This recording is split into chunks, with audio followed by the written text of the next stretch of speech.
everybody has dreams. And dreams are a way that your brain allows you to act out your fantasies in a way that's acceptable to you. And what's neat about the computer is that it allows you to manufacture dreams and act them out in a much more conscious, deliberate way.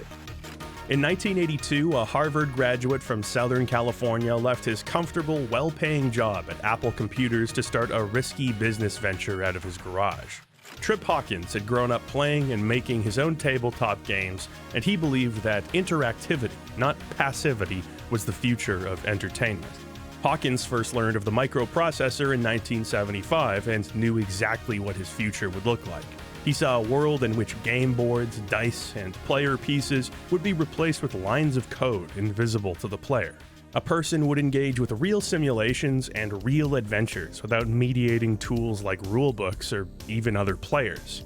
It might seem quaint looking back, but at the time it was a bold entrepreneurial vision, and one that would 7 years later inform the creation of Electronic Arts. Many game companies at this time operated like any other software developer.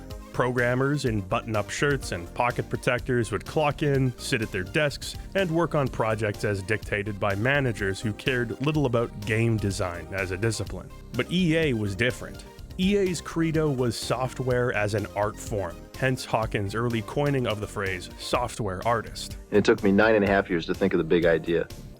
And the big idea is the software artist. Software is an art form, and it's becoming more and more artful all the time. Most home computer games were packaged with exaggerated comic book style artwork or colorful hyperrealism meant to fill in the gaps of one's imagination.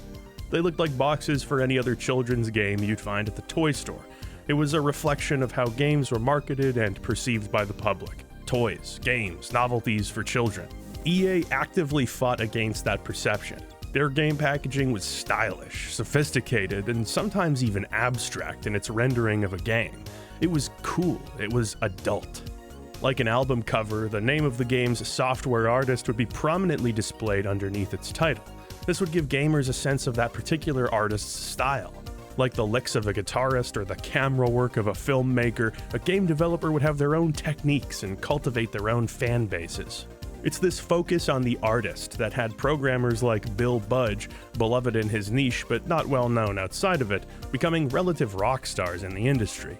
This idea of video games as a serious art form was novel territory, and the media was receptive to it.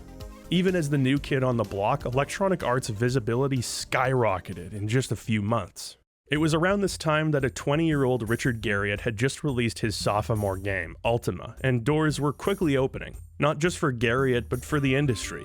It was the dawn of the CRPG, and really the dawn of the computer game as we know it.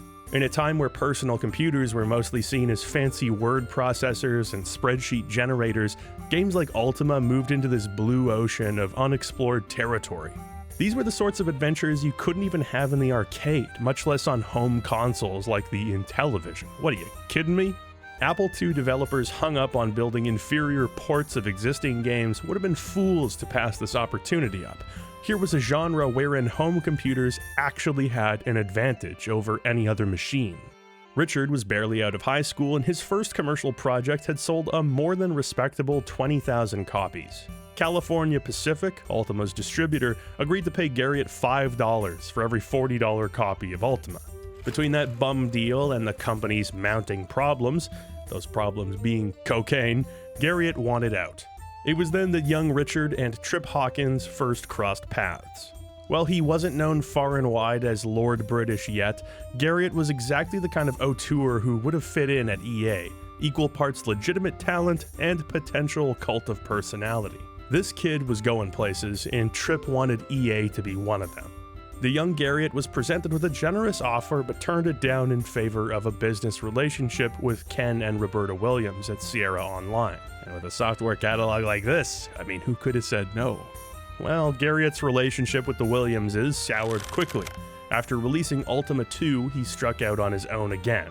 It was then that he formed Origin Systems Incorporated with his brother Robert and his friend Chuck Boucher, with funding from the Garriott family patriarch and resident spaceman Owen. There would be no creative meddling, no monetary disputes, just a couple of friends who loved making games, doing it for themselves. But it takes more than great ideas to run a game company. Between quality assurance, warehousing, packaging, marketing, supply chains, and customer support, the logistics were quickly becoming complicated. Robert was a competent businessman, but this was new territory for him. He knew that they couldn't run this operation out of Owen's garage for long. Then, a shadow in the doorway appeared. EA was back, and they came bearing gifts. Prior to the release of Ultima IV in 1985, EA made a distribution deal with Origin. OSI would be left to its own devices, while EA would purchase their games and move them to the market directly. This agreement had EA initially buying $3.3 million of games from Origin. This amount would roughly double each year until the third and final year with a payment of $9.3 million. Of course, this deal was contingent on Origin's games actually selling. If only $1 million worth of Origin's products moved in 1986, EA wasn't just gonna purchase and sit on $5.6 million worth of games out of the goodness of their gigantic hearts. This agreement worked like a charm in 1985 as Ultima IV came out gangbusters. It met the expected sales targets and then some. There was just one problem. Origin didn't release a new Ultima game in 1986. They didn't even release a new Ultima game in 1987. The deal never stipulated that Origin had to release new Ultimas, but other projects like Auto Duel, Mobius, and Ogre didn't have a fraction of Ultima's clout, and their underwhelming sales proved it. This meant that 2 out of the contract's 3 years were spent high and dry, not even coming close to the sales target. Under the terms of the contract, this actually gave Origin the opportunity for a clean break. They'd reaped the rewards of Ultima IV and were now looking for a more favorable contract, namely one with Broderbund, a distributor with a great reputation among game developers. It wasn't only for this reason that Origin was looking to break their contract. In fact, things had become personal when EA had published Deathlord. Deathlord was an unremarkable CRPG, but for one thing. It was a rote copy of Ultima, and Garriott had a history of not taking kindly to such things. He had terminated a contract with Falcom over what he saw as plagiarism. He also nearly sued Strategic Simulations over the same thing with their CRPG Questron, resulting in Richard getting credit on the back of that game's box. Suffice to say, he did not appreciate having Ultima's style appropriated, at least not without his permission. In the case of Deathlord, the Garriott brothers decided that litigation wouldn't be the right move. Instead, they'd just take the opportunity to cut and run, a clean break from EA. Richard had done something similar at Sierra, parting ways with the Williamses on shaky but not hostile terms. Trip Hawkins was no Ken Williams, and he was not going to let go easily. It turns out that the champion of the electronic artist was a shrewd and litigious businessman who really didn't like getting the raw end of the deal. EA began purchasing massive amounts of nigh worthless product from Origin just to meet the minimum terms of the contract. Why would they do such a thing? Because that nullified Origin's legal grounds to break contract. To put it simply, Electronic Arts spent millions of dollars just to stop Origin from escaping. And it gets worse. Origin themselves would have to foot the bill, manufacturing and shipping all of these orders. And it gets worse again, because per the contract, EA was well within their legal rights to return those very same games. They could place an order for thousands of copies of Mobius, a game that nobody wanted, no offense Greg Malone, get Origin to manufacture and ship everything at their own expense, and then say, nah, never mind, you guys can keep it, saddling Origin with millions of dollars worth of useless product. It was petty, it was evil, and it was fucking genius. It was Electronic Arts. Fate smiled upon Origin that day and bestowed upon them a guardian angel, Broderbund. Doug Carlston, the company's founder and CEO, displayed a surprising level of integrity in this cutthroat industry.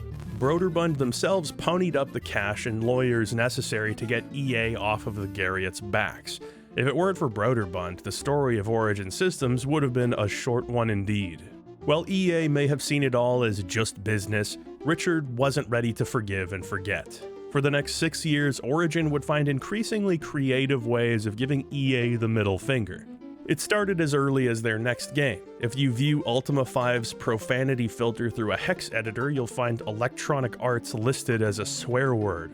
among melons and booger for some reason. In the end, it didn't make it into the final game, but it's still buried in there. You might remember the deceased pirate Hawkins from Ultima VI. The lousy cretin stole the Gargish tablets and forced the Avatar into a wild goose chase. I think that one's pretty self-explanatory. A large segment of Ultima VII has you hunting down the Generators, black rock constructs used by the Guardian to control people's minds and meddle with the world's ether. Those generator power sources, in retrospect, they look kind of familiar, don't they? If you think that's a coincidence, I'll remind you that the Black Gates plot has you hunting down two Fellowship hitmen, Elizabeth and Abraham. It's said by Richard Garriott that the Guardian himself was created as a representation of the evil corporation. While Origin was creating worlds, EA's surrogate was destroying them. Even at his very own Britannia Manor, Garriott couldn't help but besmirch EA's name. He had a mausoleum built on his property, the final resting place of one Peart Snickwa. Do I need to say it? It's Trip Hawkins backwards. One thing about Lord British, he sure could hold a grudge. It was all the more confusing then that in June of 1992, a group of EA executives showed up to Origin Systems HQ for a guided tour of the facility. OSI employees who understood perfectly well that EA was the enemy looked on in utter confusion. Origin had since moved on from their relationship with Broderbund, intending to act as their own distributor. But, as had been the case a decade ago, logistics were proving to be a nightmare. It wasn't like Origin didn't have the resources. At $13 million in annual revenue, they were a major player, but the industry was a cruel mistress. Ultima VII didn't hit the sales peaks that Origin was hoping for. Even those underwhelming returns were further gouged by a ridiculously high number of product returns. It was a result of the game's buggy engine and confusing installation process, and little could be done. Ultima Underworld 2 also failed to meet sales expectations. All in all, Origin pulled in about 30% less yearly revenue than their initial estimates. And for those of you who aren't business savvy, that's a lot. Wing Commander was allowing the company to limp forward, but it wasn't going to be sustainable. Origin had a cash flow problem, and they needed to solve it yesterday. Maybe it was the fact that Trip Hawkins had stepped down as EA's CEO to pursue a venture in the home console space. Maybe time had healed Richard's wounds. Maybe it was just good old-fashioned desperation. But with a handshake and the stroke of a pen, EA acquired Origin Systems Incorporated in September of 1992. Richard Garriott, who had been the personal owner and steward of the Ultima name for a decade, signed the exclusive franchise rights over to EA. Electronic Arts now owned Ultima. Lord British was just borrowing it. It was around this time that many high-profile employees at Origin had begun to leave the company, not specifically because of EA, but because of the changing face of Origin and the industry at large. The uphill climb of endless productivity, ballooning budgets, and the ludicrous profits necessary to keep them afloat resulted in a demanding corporate environment. All time was crunch time, with employees expected to work no less than 50 hours a week and typically closer to 80. The thing is, they got to make games, which was the coolest thing ever. They got to go on fun vacations with their coworkers, participate in an exciting company culture, and work with some of the most creative people on projects that were changing the industry. But there was a cost to it all, and it felt like the soul of early Origin was fading away. Despite promises to the contrary in the company's internal newsletter, EA was already meddling with Origin's structure.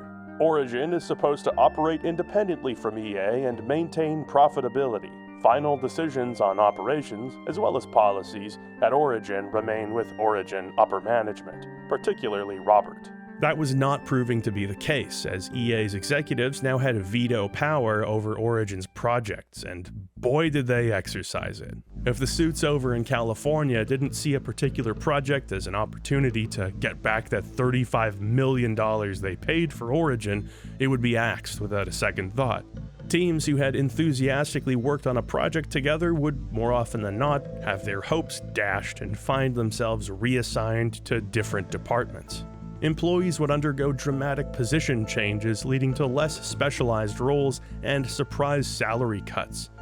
It was around this time that the spin-off Ultima Arthurian Legends was cancelled. This was a particularly painful one to all those involved. The game, which was a Camelot-centric spin-off set in the Ultima universe, had been spearheaded by Origin writer and designer Brian Martin. Warren Spector had seen the potential, taking a keen interest in the project. For the better part of a year, Arthurian Legends was in pre-production. Graphics, quests, and design work were all well underway, and it was looking promising.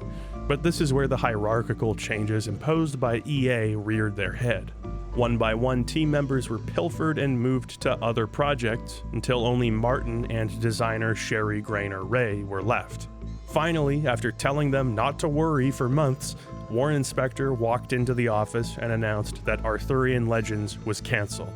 The ill-fated project was commemorated with a faux chalk outline of King Arthur in the halls of Origin Systems. Over the coming days, employees would pay their respects by placing flowers next to the memorial. It was more than a funeral for a game. It was mourning the company's old way of life. Sherry Grainer Ray maintains that this represented the end of Origin as they'd known it. As she tells it, Arthurian Legends was, quote, the last of the truly grassroots games in production. From that point forward, project development would be driven entirely by EA and Origin's upper management. On top of less games making it past the proposal stage, EA would gradually begin cancelling projects which didn't show a lot of potential for market success. For Origin, who had never cancelled a single game before, it was a dramatic shift in operations.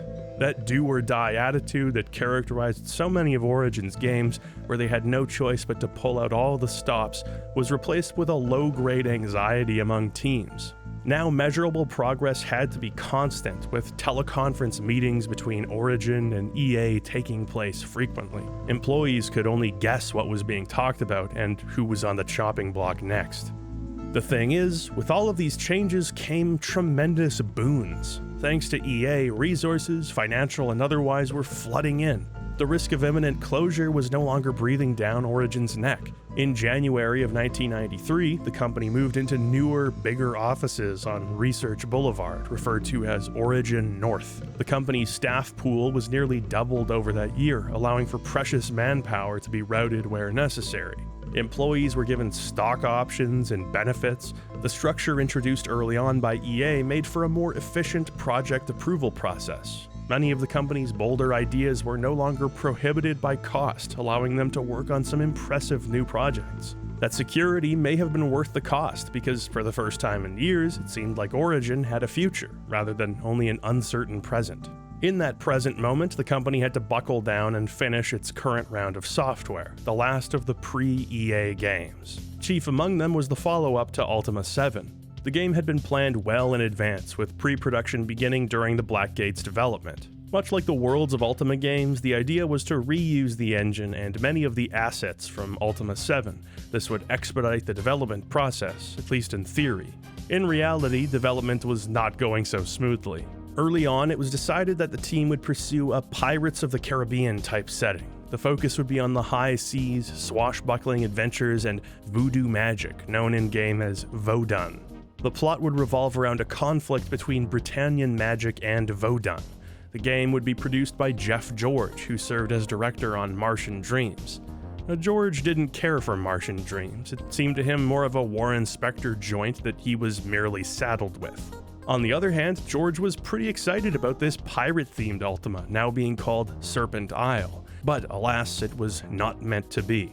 See, the team needed the complete Ultima VII code base before they could begin production on Serpent Isle. The thing is, Ultima VII took a lot longer than expected, leaving the Serpent Isle team twiddling their thumbs for 6 months. In that time, much of the original design and innovations they'd come up with were cribbed by other departments, leaving Serpent Isle without many original mechanics. Jeff George, frustrated from the months of waiting and the lack of communication, resigned from Origin, leaving Serpent Isle without a director.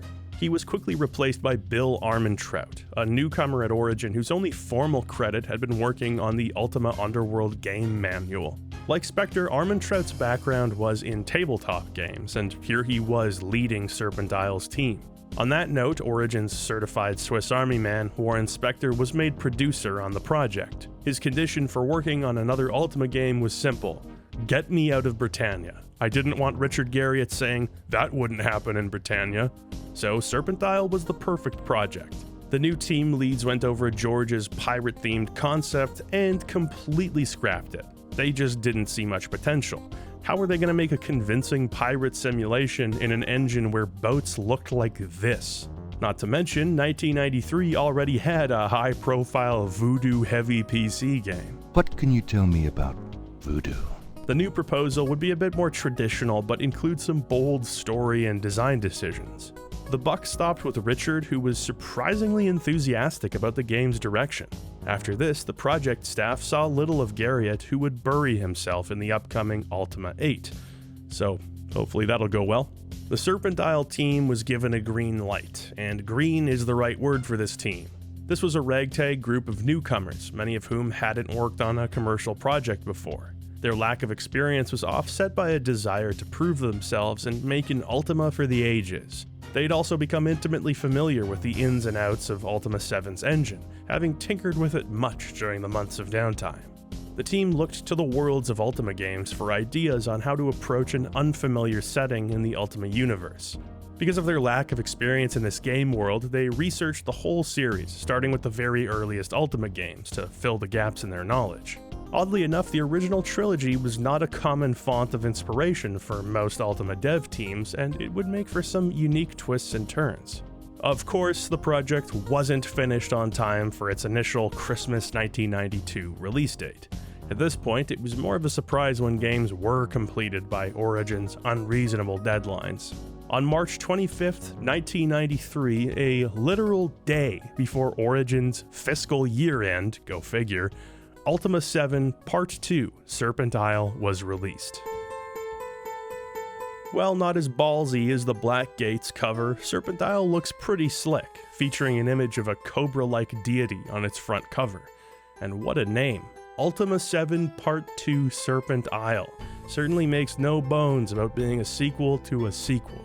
Within the box we find our 7 3.5-inch floppy disks.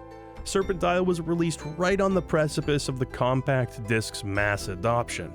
It's easy to see why that transition was taking place. Serpent Isle was 25 megabytes, up from the Black Gate's already huge 21. The priority in the AAA PC gaming space was now on voice acting and full motion video, Origin being early adopters of both. In the following year, Origin would release the complete Ultima VII, compiling the Black Gate, Serpent Isle, and all related expansions on a single CD-ROM. But for now, we're stuck with floppies, and that means contending with the Voodoo Memory Manager, the catalyst for many a returned copy of the Black Gate. This engine allowed for expanded RAM usage, but forced players to create their own boot floppies and mess with MS-DOS settings to avoid errors. It was the source of much frustration. Even in pre-release media, an interviewer would ask, "Does Serpent Isle still use Voodoo?" To which Warren Spector replied, "Yes, it does. This is something I personally dearly would love to change, but it's not in the cards right now." The included install guide gives the player step-by-step instructions on how to deal with the memory manager, but it's not an ideal solution. On the topic of ad hoc solutions, Serpent Isle oddly contains a slip of paper outlining various game-breaking bugs and how they might be avoided. Well, that doesn't bode very well. Of course, we have the requisite advertisements, both for games, a la Origin's product catalog, and a separate ad for the clue books. We can already see all of the shiny new CD versions of existing games Origin was releasing, and also new games like Strike Commander. This was another Chris Roberts joint, released less than a month after Serpent Isle. Just missed that fiscal year end. What a shame. Then we've got the fun stuff, a cloth map, and Rejoice. For the first time since Ultima Exodus back in 1983, we have a cloth map that is not depicting Britannia. Indeed, it is the eponymous Serpent Isle, a city floating on the water, a snowy area. Ooh, I wonder what's on that island. Unfortunately, there's no trinket in this box, but we do have another thematically appropriate game manual. Beyond the Serpent Pillars, written by a mage named Urstam. Much of the booklet contains the same information we've seen in the Black Gate's Book of Fellowship, but there are some interesting angles here. First of all, Lord British is repeatedly referred to as a tyrant. Whoever this Urstam is, he really doesn't get along with old LB. In fact, the manual references the world pre-Enlightenment, making special reference to Ultima Exodus. The Serpent Isle was founded in defiance of Lord British's rule. As the people of the Isle see it, Lord British unilaterally declared himself a monarch and imposed his system of virtues on the people of the land without a second thought. So many of Cesaria's citizens left to create their own society, eventually colonizing the Serpent Isle. It was called this because of the many ruins left behind from an ancient civilization which seemed to venerate some kind of serpent god. The manual also makes mention of Shamino's kingdom, and then doesn't elaborate, which is weird. Maybe there's another Shamino out there. The game begins with a full-motion video cutscene, and one that would have been quite impressive at the time. It's fully voice-acted and utilizes pre-rendered 3D graphics created in-house at Origin. Indeed.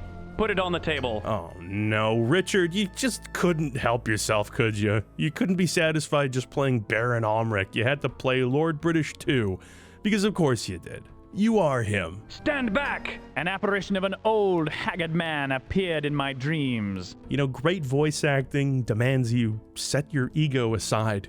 Call me crazy, but I don't think a man who adopted the title of Lord British was capable of doing such a thing. So in the 18 months since the Black Gate ended, not much has happened. Oh, there was that whole Black Rock Dome incident where the Avatar and his compatriots were trapped in a magical construct that forced us to travel through alien worlds and slay the Guardian's own personal avatar. But as far as this game is concerned, that was a minor side quest and will never be mentioned again. A magical scroll has been recovered. Within it, a message from the Guardian to Batlin telling him to pursue Iolo's wife Gwenno to the Serpent Isle, at which point his evil machinations will be described in further detail. There I shall outline my plan to destroy Britannia. With that, the Avatar gathers his allies in hopes of finding Gwenno and stopping the Guardian. As far as anyone knows, a voyage beyond the Serpent Pillars, through which the Isle is found, is a one-way trip. None can say what awaits beyond. 'Tis my worst fear. I must send the Avatar through the pillars to the Serpent Isle. After traveling through the portal, the Golden Ankh is dropped onto the shores of the Serpent Isle. The Avatar's friends, Shamino, Iolo, and Dupre, are all struck by magical lightning, disappearing one after another. Before we can make it too far, we meet a woman named Thoxa, who introduces herself as a monk following the teachings of a prophet named Zenka. The Avatar's presence here was foretold by Zenka, and though she's long since passed on, many still follow her teachings. Thoxa recognizes the Avatar as the hero from another world, whom Zenka once said will save this dying land. First, she has to ask you a battery of stupid questions to make sure you're not pirating the game. You know what? What if I don't want to answer your questions? What then? See, she just lets you walk past, it's all for show. Hey, it's Shamino! Ode to a pagan pudding. To be a pudding or not to be, that is the ode to a dysfunctional pod person. This morning I saw a small pod person collating with a melon. That's bedroom talk. Doxa, help me out here. Okay, I think you do have to answer the copy protection questions correctly. With that out of the way, wait a minute, what happened to my avatar? What happened to my Chadley avatar? Why does he look like a tractor part salesman now? Did that teleport storm move his eyeballs south? Thoxa explains the apocalyptic state of the world. First of all, there's the teleport storms, which we've already seen. These are occurring more and more frequently, with lightning either displacing objects, swapping them with other objects, or causing them to disappear altogether. That's why, despite arriving here decked out in all of your high-level Black Gate gear, you're now just wearing a sassy fur hat and carrying a rock. It's actually a pretty clever justification for disarming the player. On top of the storms, strange illnesses plague the people of the Isle, as reality seems to be tearing itself asunder. She tells you, per the prophecy, to seek 3 artifacts: a ring, an earring, and a necklace. She also hands over the Hourglass of Fate, a magical relic which calls forth a monk to revive the Avatar and his companions if they fall. At this point, another monk named Karnax arrives. He is incensed that Thoxa would reveal the prophecy to the Avatar and disrupt the natural order of things. The two battle, with Thoxa emerging victorious. Karnax flees, and Thoxa once again entreats the Avatar to find his 3 companions and seek the 3 relics. Now, the introduction here is a lot more action-packed than that of the Black Gate. You could say it's more directed as a whole. Scripted scenes play out parallel to our first moments of freedom. In-engine cutscenes and story sequences ensue. It's our first real taste of some of the key differences between Part 1 and Part 2 of Ultima VII, but for now we're given some freedom. Thankfully, Shamino has ended up nearby, and he and the Avatar enter the city of Monitor, one of 3 major settlements in the Isles. It's not long before we're rejoined by Dupre. This leaves only Yolo, who's been locked up in the city jail. It seems that Monitor is dealing with a litany of issues, most pressing among them being an increasingly brutal war with the nearby goblins, led by the Goblin King, unfortunately not portrayed by David Bowie. As a funeral was being held for a pair of Monitor's brave knights killed by goblins, a scary old man magically appeared, rudely disrupting the occasion.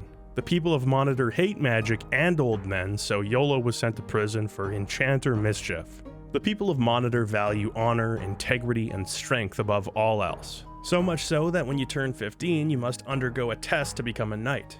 Non-knights are so widely despised that for most citizens, it's better to die attempting the test than to fail it and be exiled in shame. Even people in non-combat roles like farmers or store owners are still considered capable knights. The mayor of Monitor, Marson, won't even discuss the possibility of releasing Yolo unless the Avatar becomes a knight. Now, Monitor is a pretty impressive city. It echoes Trinsic from the Black Gate, which was the starting area in that game too.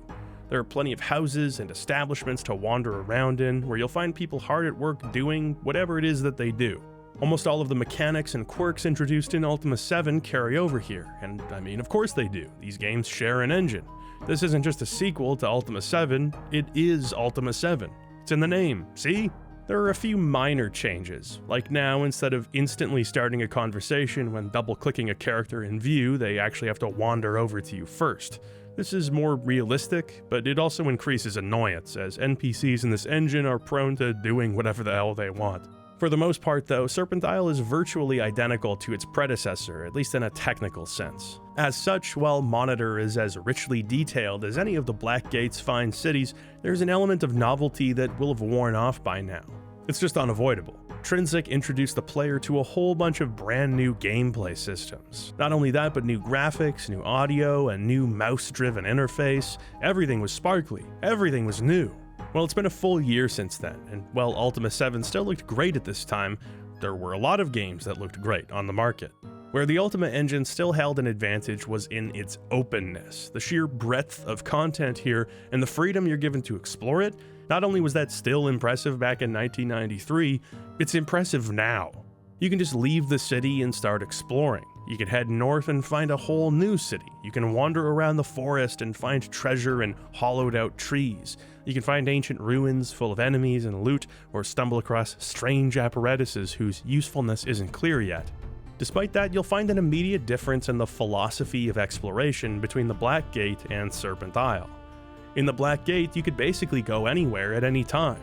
You could buy or find a ship, set sail, and travel the world, exploring cities outside of the intended order. If you knew where it was, you could grab the magic carpet within a couple minutes of starting the game and go have a look-see at some endgame dungeons. You could grab the Hoe of Destruction and become a demigod at level 1.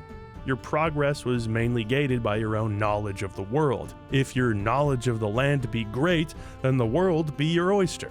It wasn't quite as untethered as those early Ultima games, which relied very little, if at all, on hard-coded plot milestones. But Black Gate still held fast to that core notion of absolute freedom.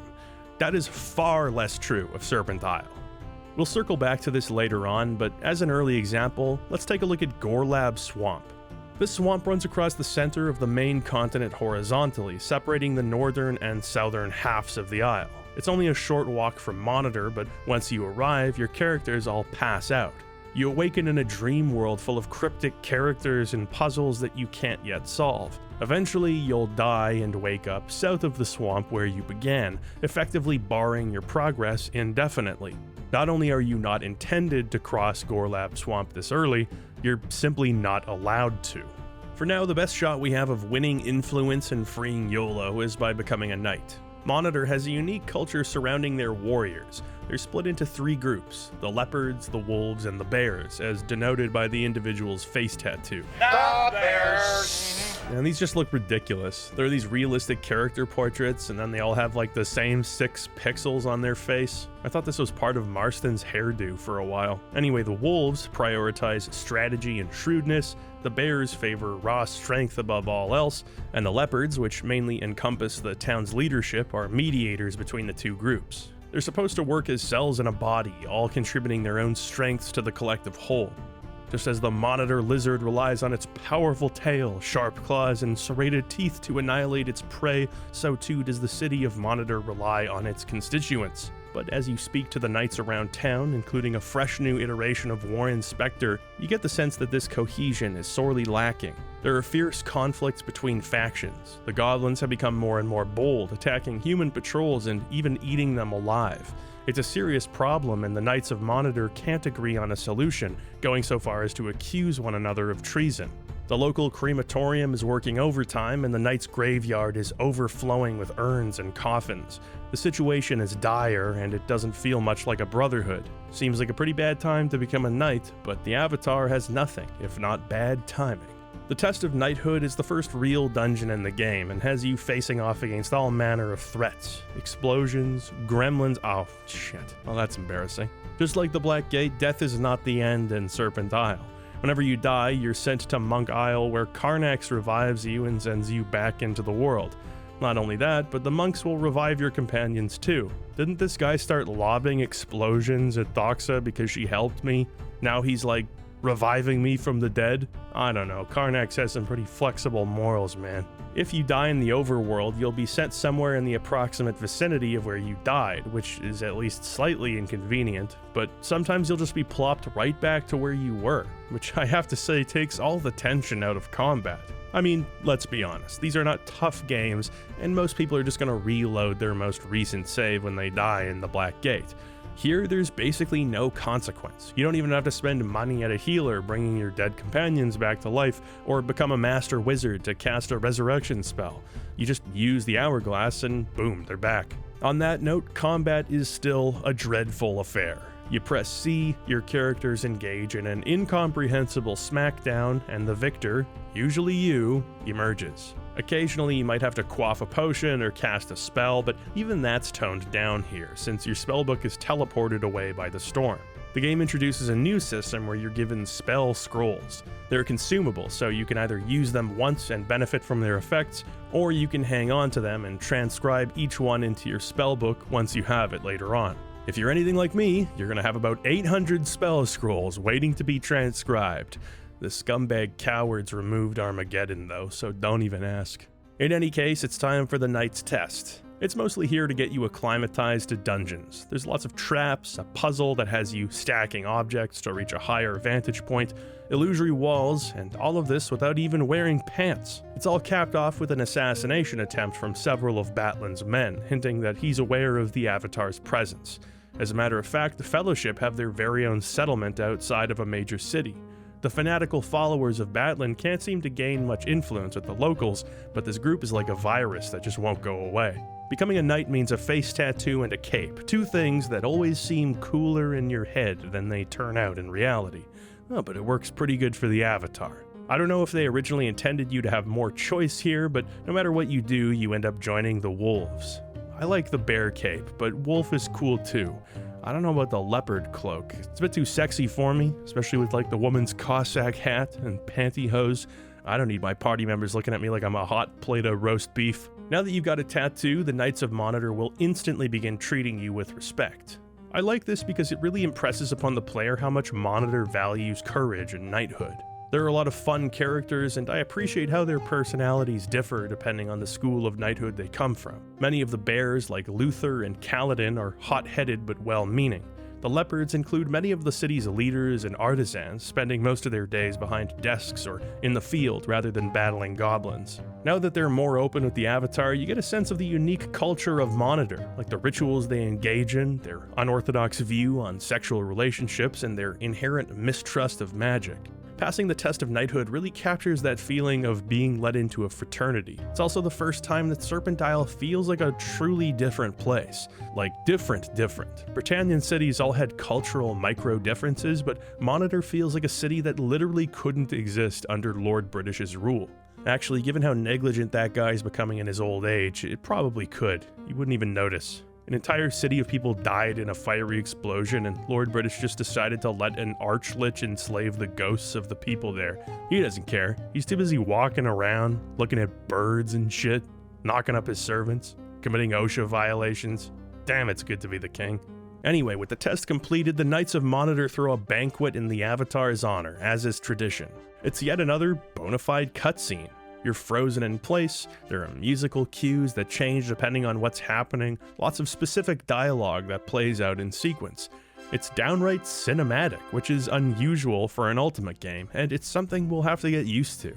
As we'll come to find out, this is a much more story-heavy game, at least in a direct way. It's hard to imagine that these linear scripted events weren't inspired at least partially by JRPGs, a genre which was running circles around the CRPG in terms of popularity. It's a much more bespoke approach to storytelling than even the Black Gate, which had you piecing together the plot by going through dialogue trees on your own time.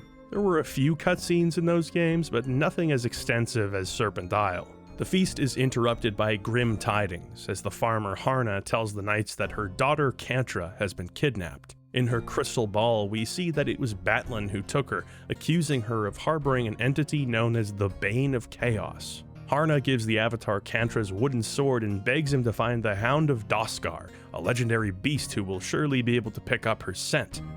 Oh yeah, I guess we should probably free Yolo too. Let me out, I'm old. Okay, so let me lay out our threads here. First of all, we have the 3 serpent artifacts to find, the most high-level goal we've got. The Keeper of the Night's Trial then attempts to assassinate the Avatar. Then we get our tattoo, but it turns out that the tattoo is poisoned and we have to find a rare herb to cure said poison. Then a sculptor in Monitor tells us that Batlin stole an ancient artifact and made off with it. Another person in the nearby village tells us that Batlin kidnapped his father. The innkeeper in Monitor tells us that he's seen Gweno and that she sailed east to train with the monks of Zenka. Now we have to rescue Cantra, which means finding the Hound of Doskar. The goblins who have been invading Monitor have stolen a precious relic called the Helm of Courage. It's apparently been bolstering their strength and needs to be recovered. It's also revealed that there's a spy within Monitor that's been feeding the goblins information. You think we got enough to worry about here? And this is all within the first few hours. You haven't even gotten your feet wet, and you're having these lengthy conversations about complex issues that don't directly involve you yet. But you have to pay attention and take notes because you know they probably will involve you. Many of these issues will present themselves in a more organic way as you progress through the storyline, but it's a pretty overwhelming first few hours. You'll also sometimes accidentally find the second or third link in a chain of clues without having found the first one.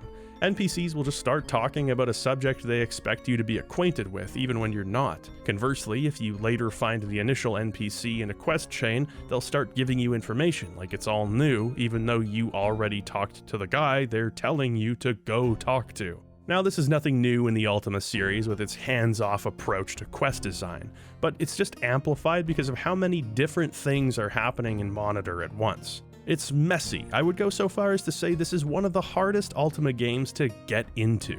It's not like it doesn't have a good intro or that the plot isn't interesting, but there are so many moving parts here, it took quite a while before things clicked with me. That really surprised me because the game is nearly identical to the Black Gate in most ways. The combat, the interface, the controls, it's all the same, and I'm perfectly comfortable playing that game.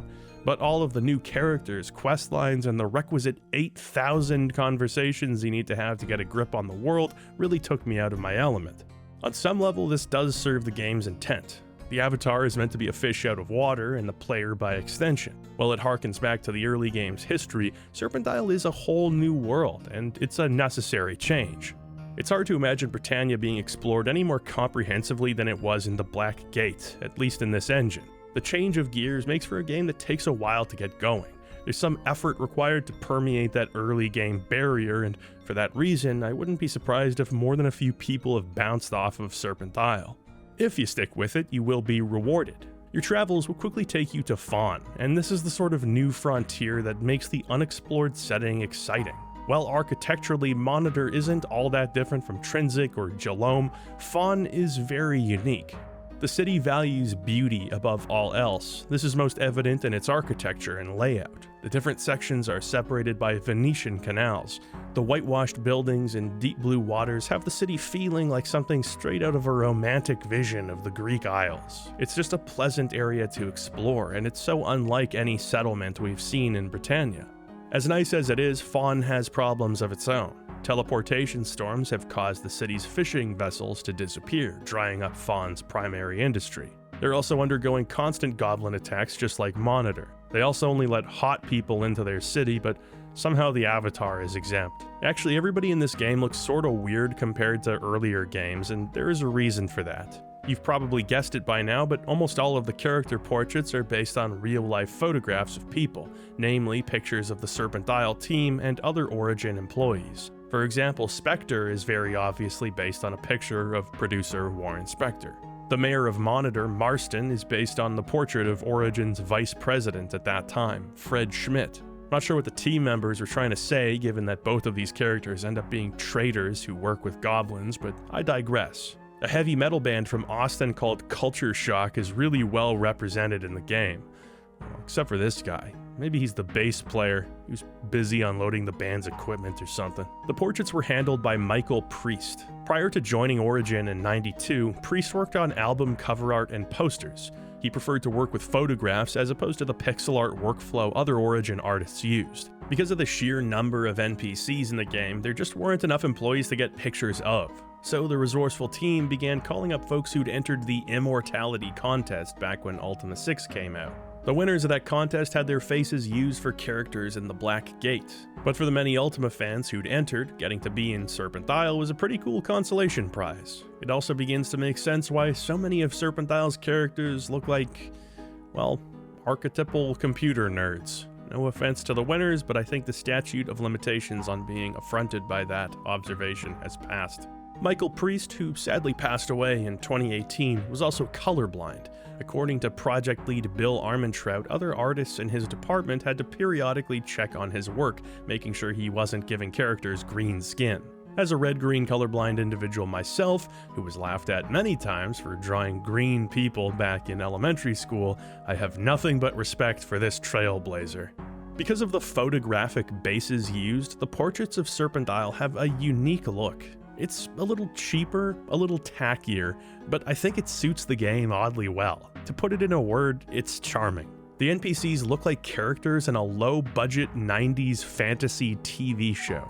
It looks like a bunch of nerds wearing medieval costumes and wigs, and that's kind of the crucible for what Ultima was in the first place. The flowery and often hilariously misused old Englishisms of the dialogue makes you feel like you're at medieval times, wearing a paper crown, supping upon the toothsome carcass of a hen without need for utensils, and quaffing a $9 Coors banquet. The little thumbnail portraits used in the Black Gate look great, but I really like how up close and personal the portraits of Serpent Isle are. These illustrations do a lot of heavy lifting in terms of establishing character personalities. There's also some asset reuse here and there, not that there's anything inherently wrong with that. YOLO's portrait from Underworld 2 is repurposed. This looks like an old man's Facebook profile picture selfie. He's missing the wraparound shades though. There we go. Anyway, Fawn is led by this hypothetically beautiful individual, and thank goodness the portraits are just big enough to squeeze some cleavage in there. Awooga. Her name is Lady Yolinda. She rules Fawn with Kylista, the priestess of beauty. Kylista defers to a magical statue known as the Oracle, created by wizards to discern between falsehood and truth. Kylista has recently decided that only she may speak to the Oracle, which is causing some suspicion among the people of Fawn. Is the Oracle really dictating how the city is run, or is that just what Kylista is telling people? While speaking with Yolinda, Dupre raises a toast to Lord British, and that's a big mistake. The people of Serpent Isle hate Lord British. Immediately upon arriving in Monitor, Lord British is only spoken of with ire and hatred. Marston won't even talk to you unless you renounce Lord British first. Whatever their interpretation of events, the man is seen as an irredeemable tyrant. so revealing that you're under his employ does not go over well with the people of Fawn. Dupre is apprehended and charged with blasphemy, the punishment for which will be execution. What ensues is a multi-day courtroom drama, and honestly one of the most entertaining segments in an Ultima game, full stop. Dupre is taken from the party and placed in confinement while the Avatar is forced to represent him in court. Each day, new witnesses are called to the stand, many of whom will mention actions you've taken during your stay. A guard will comment if you've rifled through drawers, and the innkeeper will be suspicious if you asked him too many questions the prior day. Of course, this is an Ultima game. What are you gonna do if not open containers and ask questions? How am I supposed to know your name, job, and buy if I don't ask? It all echoes a similar scene in Chrono Trigger, which wouldn't be released for a couple of years. It's likely a coincidence, but an interesting one nonetheless. Now, the dialogue during this section is really entertaining. Not only do you get to directly participate in the whole affair, but the writers give NPCs a chance to interact with each other. Because of Ultima's structure, we rarely see those sorts of exchanges involving a group of people. Wouldn't you know it, Ultima really shines here. Having all these character archetypes stepping on each other, arguing, deflating each other's egos, on top of being genuinely funny and engaging, you're given insights regarding those NPCs that wouldn't be possible via the obligatory Avatar interrogations. These sorts of natural, free-flowing exchanges between characters are an obvious evolution in Ultima's pursuit of realism. These people don't just get to know you, they also know each other.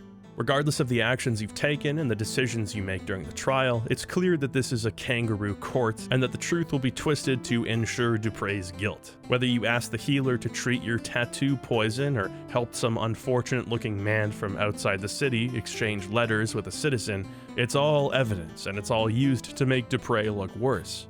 Eventually, you have an opportunity to sneak around the courthouse where you find out the truth. A council member working with Kylista has been controlling the Oracle, and in doing so, controlling the city. After slaying him in self-defense and freeing the Oracle from its bonds, the statue delivers the verdict. Dupre is innocent, and Kylista is guilty. Our comrade is released, and we're free to leave at last. This initial Fawn quest is a really enjoyable one. It's a much shorter and more self-contained segment than anything in Monitor, but it's straightforward and fun, playing to the strengths of this engine. I think these two introductory areas really showcase the dichotomy of Serpent Isle. A more structured, linear narrative with an intended path of progression meets the trademark Ultima freedom. For now, the two work together with minimal static, but mark my words, Serpent Isle can't sit on this fence for long and not expect to give itself a painful wedgie. With evidence of both Batlin and Gweno's exodus from the main continent and no sign of the Serpent artifacts, there's nothing to do but set sail for the eastern island. Every tip we're given points to the city of Moonshade being our next objective. The only person who can take us there is Captain Hawk, located at the Inn of the Sleeping Bull. This inn houses many different characters, all with a lot to say about tons of different issues, and you best be keeping track of them. There are kidnappings, disappearances, hidden treasures, rivalries, monks, wizards, and bards. Fawn feels like a vacation, and checking into the Sleeping Bull feels like a business trip. Each settlement is so heavily front-loaded with dialogue. You have to shake hands and mingle with so many people. Well, you don't have to, but this is Ultima, so you damn well better. A few of these folks are going to have some information that may be critical to you 30 hours from now, so speak now or forever remain confused. Even if you enjoy reading and learning about new characters, as I do, it can be a bit much at times. There are as many NPCs at the Inn of the Sleeping Bull as there are inhabiting entire cities in prior Ultima games, and they typically have a lot more to say here too. After being helped out of a jam, Captain Hawk agrees to take the party to Moonshade. The storms wreak havoc on his ship, so we end up marooned on Moonshade Island. But that's alright, because there's plenty to do, and once again, many people to talk to. The city of Moonshade is populated by both wizards and non-magical users, contemptuously dubbed mundanes. The people of Monitor hate magic users. That's why they were so eager to throw YOLO in jail. You never trust an old man who teleports to the middle of a funeral service and then starts offering you Werther's originals from his jacket pocket. So in the interest of peace, the citizens of Moonshade practice their magical experiments many miles from the mainland. The Monitorians don't have to be in the presence of magic, and the Moonshadians can develop war crime spells in the privacy of their basements, mutually beneficial. The magicians of Moonshade have developed a veritable army of soulless automatons who wander the village, performing menial tasks and assisting wizards in their work. The local artisan Duccio has essentially automated the process of, well, pretty much everything. Robots help run his forge, the bakery, the provision store. Man lives a pretty charmed life for a mundane. Hell, there's even a comely android maiden serving drinks at the local inn.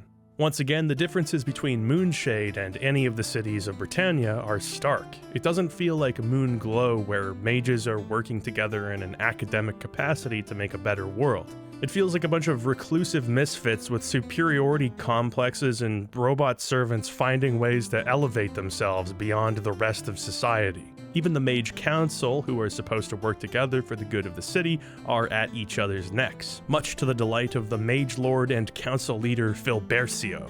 One of the things that really sells Moonshade as a city is how each of the mages has their own home and they all feel very different. One of them might be a necromancer, so they live in appropriately creepy dwellings, sleeping in a coffin each night. Another is a master of animating robots, so he's got a laboratory and workshop in his home. The Ice Witch lives in a freezing cold mansion, wherein you start taking damage if you're not properly clothed. It's all really nicely put together. If you've been paying attention to dialogue, you can kind of tell who lives where just by how their homes look. Mundanes live to the north of town in these crappy little shacks, and some of the wizards have even burrowed their homes into the nearby mountain range. It's quite a delight to explore the town, rooting around for magical loot, getting caught up in saw blade traps in people's basements. With that, we've got the three main cities of Serpent Isle: Monitor, Fawn, and Moonshade. There's certainly more to the game world, but as far as major population centers go, this is it. I do tend to prefer this game's approach to city design over the Black Gate. A lot of the cities in that original game felt pretty similar in aesthetics and culture, and many of them didn't really feel like cities at all. In the sequel, yeah, there's only 3 towns, but they're all big and sufficiently different from one another, with lots of buildings to explore, secrets to find, and townsfolk to speak to. You really get a sense for this cultural splintering that occurred when Serpent Isle was founded. It's more like a loose coalition of city-states than a unified country a la Britannia. That's really impressed upon the player in the game's handling of currency. Each major city has its own kind of money. Monetary for Monitor, Filari for Fawn, and Guilders for Moonshade. And no, these aren't like Dutch guilders. This is shadow wizard money type stuff. It twinkles. On top of that, there's also gold coins, gold bars, and gems. For a nominal fee, any of these items can be traded for currency at the city's exchange. I can kind of dig on the realism they were shooting for, a CRPG take on managing your finances. The thing is that unless you're Robert Garriott, managing your finances sucks. The absolute last thing a follow-up to the Black Gate needed was more and worse inventory management, but having like 7 stacks of currencies and potential currencies has that precise effect on the game. Money has physical weight and space, and since everybody has a carrying capacity and every container has a maximum amount of things you can put in it, you have to start doling out piles of cash to different people and keeping track of who has what. Otherwise, you can just make Dupre carry it all and hope he doesn't die of liver toxicity or immolation in the meantime. Probably won't happen. The other thing is that money is almost useless in this game. Bear in mind, you start with some pretty good gear, and good gear is otherwise easily found if you're just exploring. So there's seldom a need to buy armor, weapons, spell scrolls, or potions. There are a few things you might need, like various provisions for your journey, but for the most part, you'll just have these stacks of cash collecting dust. Especially Filari. I don't think I've made a single purchase in the city of Fawn. I wouldn't even know where to go to buy something. The only clear use case for money is exchanging guilders for magic spells. Once you have your spell book, you can get the Wizards of Moonshade to teach you spells based on their area of expertise, as long as you're on good terms with them. These spells are pretty expensive, so it pays to have a stash of guilders on hand. But then the exchange rate of gems and gold bars is so ludicrously favorable for the player that I had more money than I could ever reasonably use in a playthrough. And that's without using a spell that literally allows you to create money. You can't use spells at all at present, and the elitists of Moonshade won't let you forget it. During the teleport storm in the introduction, the spellbook was exchanged with a volcanic rock. In fact, much of our starting gear was swapped with other less exciting items. It's a shame for us, but it does make for an interesting game-wide side quest. You've got all this random crap in your inventory now. Pine cone, a blue egg, slippers, what have you. Because your gear swapped positions with these random items, if you can figure out where these trinkets come from, you'll inevitably find your gear there. For example, upon recruiting Shamino, he's equipped with an animal skull. Right nearby, you'll find an animal carcass with Shamino's bow in place of its head. Simple, understandable logic. Your swamp boots have been exchanged with slippers owned by a woman at the Inn of the Sleeping Bull. We should, keep the slippers, Avatar? Which one of my party members said that? Wait a minute. I don't remember recruiting you. You can inquire about certain odd items with the people of Serpent Isle. With their information in mind, you use some deductive reasoning to figure out where these strange tchotchkes, such as hairbrushes or severed limbs, might come from. Yolo is equipped with an ash-filled urn, so spelunking into the tombs behind Monitor's crematorium, we find his crossbow. It makes for some fun treasure hunting. As I've mentioned, it's also a pretty clever way of disempowering the player without feeling cheated. You even start with the demon-possessed black sword from Ultima VII's Forge of Virtue expansion pack. It would have been a little too kick-ass to start with a sword that can kill anything in one hit, so of course it's exchanged with a rock. But it's a cool rock. It's kind of red. Just knowing powered-up swag like the black sword maybe somewhere out there is a nice incentive to go exploring even when you don't have a story-related reason to do so. It turns out that some guy in Moonshade found your spellbook, but he'll only give it back to you if you find him mandrake root.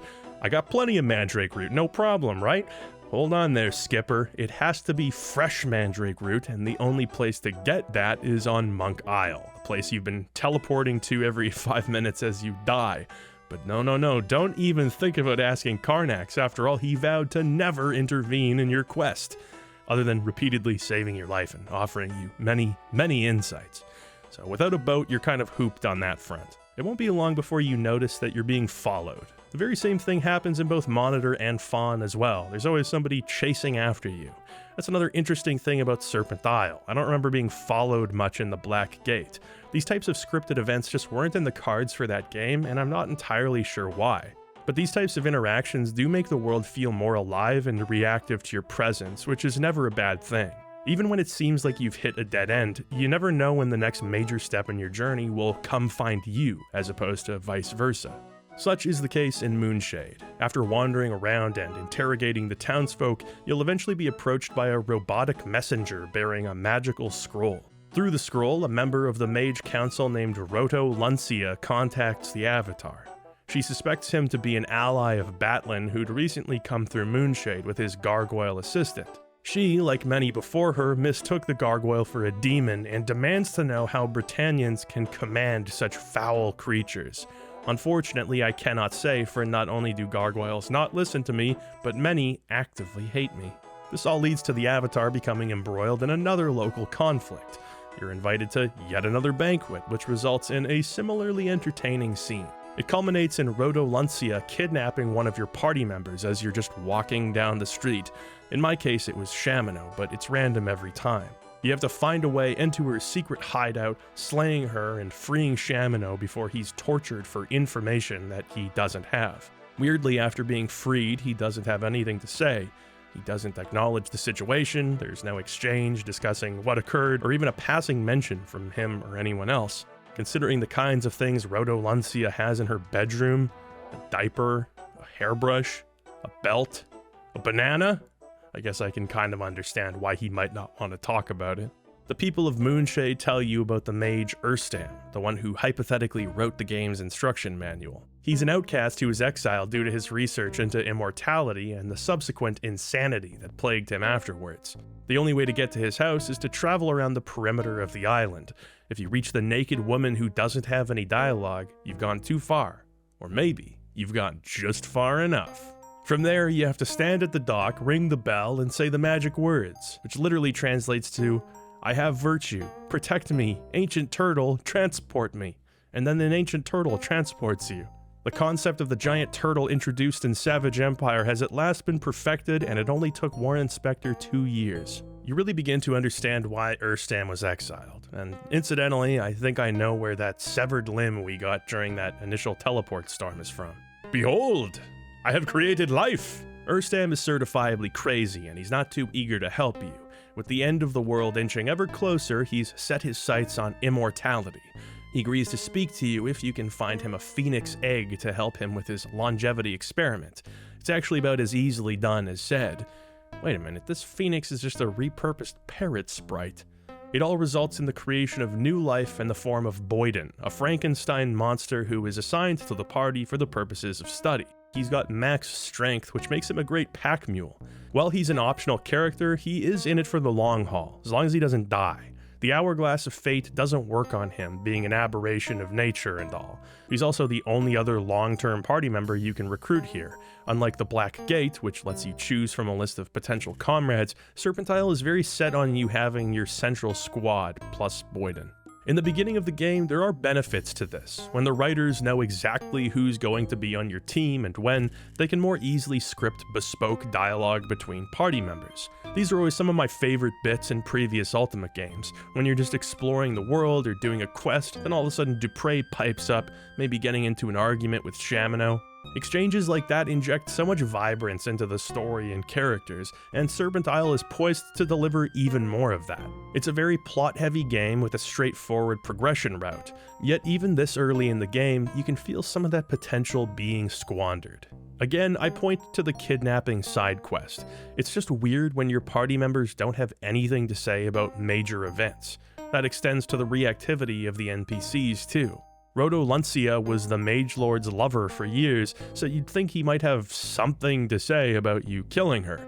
But nope, neither the Avatar nor the Mage Lord find the matter of a council member's murder important enough to warrant a mention. It's moments like these where the living world of Ultima comes to a screeching halt, making you feel like your adventure is made up of smoke and mirrors. The thing is, a lot of those adventures are very cleverly implemented. The concept of having Shamino magically kidnapped and then having to rescue him from Rodolencia's love nest, it's great. This is where Serpent Isle really kicks ass, when the game just drops the pretext of being an old-school CRPG and presents you with a swashbuckling vignette that has you exploring, dialoguing, and putting the pieces of a puzzle together for yourself. It's a shame those adventures typically amount to so little, not even worthy of a mention from the characters involved. After helping Urstam, you'll be given the Serpent's Jawbone, which marks a significant change in how navigation works. One of the key differences between Serpent Isle and the Black Gate is how each game handles traversal.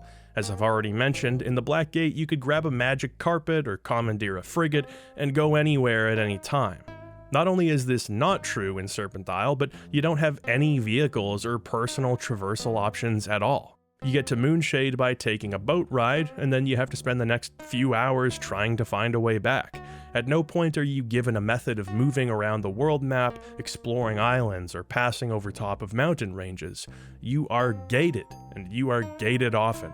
Unlike most of the previous Ultima games, you're not gated by information, but predetermined events that prevent your progress. You can't pass through Gorlab Swamp because the game does not want you to go there yet. There are more things you need to see and do before you're ready to progress in that direction. In the interest of funneling you down this specific path, vehicles and the absolute freedom they represent are no longer present. The compensation for this is the Serpent Jawbone, which can be viewed from your inventory. As you progress through the game, you'll find serpent's teeth which can be added to the jawbone. Each one unlocks a fast travel point inside of an ethereal realm known as the Dark Path. Entry to the Dark Path is gained via access points called Serpent Gates, which are conveniently located in most cities and temples. However, you can't use them until you find the associated serpent tooth, and the game will only see fit to give you the tooth when you're at the appropriate story point. So you have fast travel, but not absolute access to every teleport point. It's like a more sophisticated take on moon gates from the prior games, and it's a pretty good idea. The game is just way too full of quest triggers and flags for the player to have free reign. You would break this game in half if you could go anywhere at any time. But, of course, Ultima has long been predicated on that freedom of exploration. With the Jawbone, you're given some freedom to move around, but with enough restrictions that you'll still have to play by the game's rules. Ultima VII already took a decisive step away from the sequence-breaking potential of previous games, and this just moves us further in that direction. Via the Dark Path, we can now enter Monk Isle, where plenty of story awaits us. The hero from another world must have the 3 to fulfill his quest. You got it, Dupre, Shamino, and Boyden. Sorry, YOLO, your old hat. Oh. We're told that Gweno left the Isle, heading north to an area called the Frozen Lands. There's also a library full of books here, written in an ancient language comprised of serpentine characters. This further establishes the presence of a precursor civilization called the Ophidians. A monk here offers you a vision of the future, and you guys are so inconsistent about the whole don't help the avatar rule, eh? Not like this vision is all that useful. Robot woman dancing on hot coals while the avatar watches eerily from the shadows? Okay, we'll make a mental note of it, alright? There's just so much stuff going on at this point. It feels like we're rolling downhill, picking up new goals, but never really achieving old ones. Sometimes you find a serpent artifact or something, but for the most part your checklist just grows and it becomes difficult to know what ought to be prioritized. The game's whole approach to storytelling feels pretty scattershot compared to the Black Gate. In Serpent Isle, once you find your companions, it feels like most of your objectives are peripheral to exploration and dialogue for the sake of it. Like, you just do things, and eventually, hopefully, you'll stumble across the right thing. There's a whole ton of concepts explored in dialogue that kind of feel like they matter, but without that unifying force to recenter you after being sidetracked. In the previous game, you stumble across a murder in Minok. It's a big deal and something to make note of, but it doesn't supersede the need to find Abraham and Elizabeth. The 2 Fellowship assassins were such a useful way of gradually introducing Britannia to the player, letting the various quest lines present themselves organically. That sort of bedrock is absent for a lot of Serpent Isle's runtime. It makes even some of the major events described by NPCs feel distant at times. It may sound selfish, but without some underlying answer to the question, what's in it for me? It can be hard to relate to the pages upon pages of dialogue you're in for when you reach a new city or settlement. And again, you do have to keep track of all these nuggets of information, even though they may not immediately be relevant to you. Later quests call back to info you might have received in passing, which can really test your memory. You don't want to be in that position where you have to go back to a city you've already explored, talking to everybody, hoping to pick up the right piece of dialogue, but you probably will. Not only did the Black Gate have you pursuing more structured goals, but it also had a major advantage in being free to assume that the player already cares about Britannia and its people. When somebody stands there dictating ancient legends, political history, or societal issues to you, you already have a frame of reference with which to give a shit. I know Britannia. My understanding of its world was slowly built up over years, starting with a very simple foundation. Because of that, the nuances are much easier to grasp.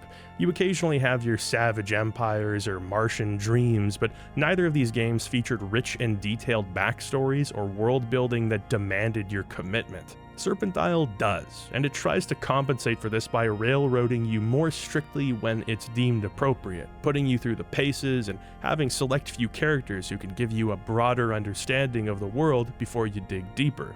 Ultimately though, when you're granted your freedom, it becomes exponentially harder to account for where you ought to go and what information is worth hanging on to. Lots of people will give you that information. Sometimes it's interesting, sometimes it's pretty dry, and sometimes it would be noteworthy if you had found the proper context for it first. Regardless of how you look at it, the information gathering aspect, which was basically modern Ultima's bread and butter, just isn't as elegant as it had been in previous games. All of the ingredients are here, it just seems like they were put together out of order. I think a big part of this is the departure of lead writer Raymond Benson, and just the lack of a lead writer in general. Benson's perspective as a writer from outside of the Origin Systems family was invaluable. He really wrangled a lot of complex themes and lengthy conversations into a fun and digestible set of stories. He got Ultima while still coming at it from a fresh perspective, and that's the benefit of having a professional on deck. It costs money and you have to acclimatize someone to working in an unfamiliar medium, but a good writer understands the mind of a reader. You don't assume anything about your audience, but you know how to shape the plot in a way that'll make someone more receptive to it. Serpent Isle didn't have a dedicated lead writer. Just like the old days of Ultima, we have designers, artists, manual writers, QA staff, and translators being assigned different writing-adjacent tasks. With an extremely quick development cycle and no writing lead to provide strong, centralized vision, what you end up with is a game stuffed to the gills with different ideas and connections. This reflects in conversations, which are so long in this game that there are frequently sub-dialogue trees within dialogue options, simply because they couldn't fit every subject on screen. You might say, well, it's not like you have to click on every subject, and yeah, that's technically true, but again, this is an Ultima game. You have no clue what is going to lead to progress. There are switches in dialogue that have to be flipped in order to unlock further conversations elsewhere. Serpent Isle would have greatly benefited from a seasoned writer who could identify the script's shakier elements and trim that fat down. There are times where this approach to storytelling leads to a lack of clarity. After you finish the banquet scene in Moonshade, it's not totally clear on how you might progress. During the dinner, the local apothecary Pothos walks in and gets dressed down by the Mage Lord. I thought it was just a little exchange to showcase the Mage Lord's pompousness and short temper, but actually it's a critical clue for your next step. You have to go find Pothos, who up until now was absent from the town, and offer to find him an alchemical ingredient called blood moss.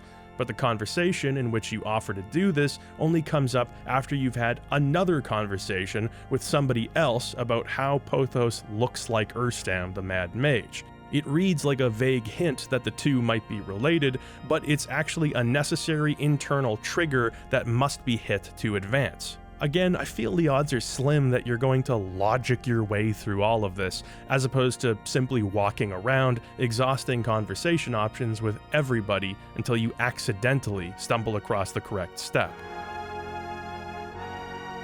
Okay, we really gotta put YOLO in a home.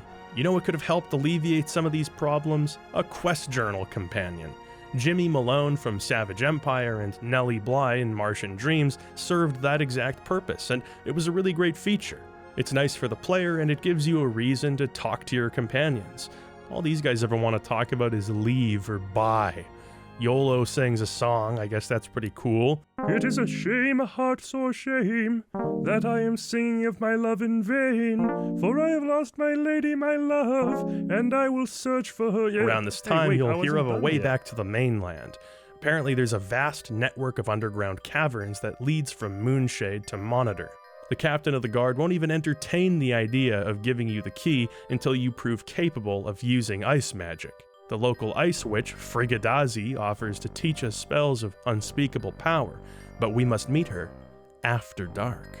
Read the room, Avatar. She didn't want you bringing everybody. Get out of here, you slovenly perverts. At last, with those fools gone, the Avatar has a chance to knock boots with a 90s babe, the likes of which hasn't been seen since plumbers don't wear ties. This is the actual music that plays during this scene. I'm not editing anything. Love the Avatar's dirty talk, by the way. Surprised he's not throwing in a golly gee willikers. Well, it turns out that Frigidazi and the Mage Lord are actually an item, and of course, he shows up while the Avatar has got his haft in hand.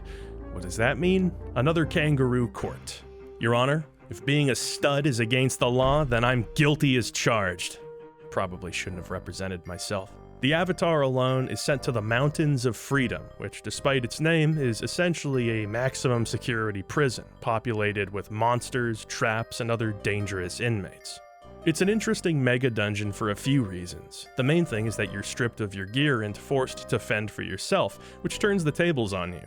Given how easy the game is otherwise, it's nice to be in a situation where you're not at a supreme advantage. Disempowerment can be a great way of adding friction to the proceedings. Serpent Isle also tries to get more creative with its dungeons in general than the Black Gate, mostly with success. The problem is that there's only so much that can be done in Ultima VII's engine. This leads to a brutal over-reliance on cheap tricks like illusory walls and invisible traps, stuff that already felt pretty out of date by 1993. Even Ultima IV's approach to hidden traps 10 years earlier felt fairer. At least there was a little notch in the wall you could see if you were paying attention. A lot of the time here, you're just supposed to brush up against every wall you see until you accidentally find a way forward. It's really frustrating. The thing is, within the game's existing framework, there's not a whole lot that can be done to make dungeons more compelling. They mostly end up being big mazes with lots of enemies who respawn the second you leave the screen and come back. Combat is obviously not a strong suit of this engine either, so dungeons are kind of miserable on multiple fronts, but there are some exceptions. The Mountains of Freedom managed to incorporate some clever ideas that work within the engine's limitations. For example, to grab some equipment and the key, you have to wait for the guard robot to leave the room, at which point you can slip inside and rob the place blind. It may seem obvious, but this is one of few times where such a thing is necessary, so your brain might not be operating on that wavelength. Even the hidden passageways are better. There are bloody footprints outside of the hallway which already grab your attention, and if you wander past a few times, eventually an enemy will spawn inside the void, making it obvious that you can move through it. In the prison, you'll meet a thief named Stefano who helps you out. You'll also find the Black Sword, solving the mystery of the Ruddy Rock. Within the dungeon, you'll encounter an evil wizard named Lorthondo and witness his cruelty firsthand. There are some pretty great logic puzzles that use environmental storytelling in smart ways. It all culminates in a pretty epic finale wherein you release the demon Arcadian from the Black Sword in order to defeat Lorthondo, which seems like a pretty bad idea, but at least it looks cool.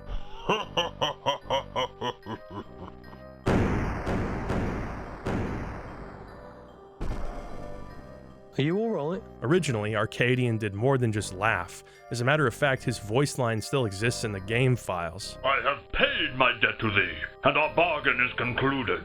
I shall not aid thee again. So call the Butterfield Detective Agency now. And I promise I will try my absolute hardest to bring your loved ones back to you, dead or alive. The Avatar and Stefano become two of the only people to ever escape from the Mountains of Freedom. Our reward is a bunch of inventory management, since now we have to square all of our new stuff with our old stuff. This game is relentless, man.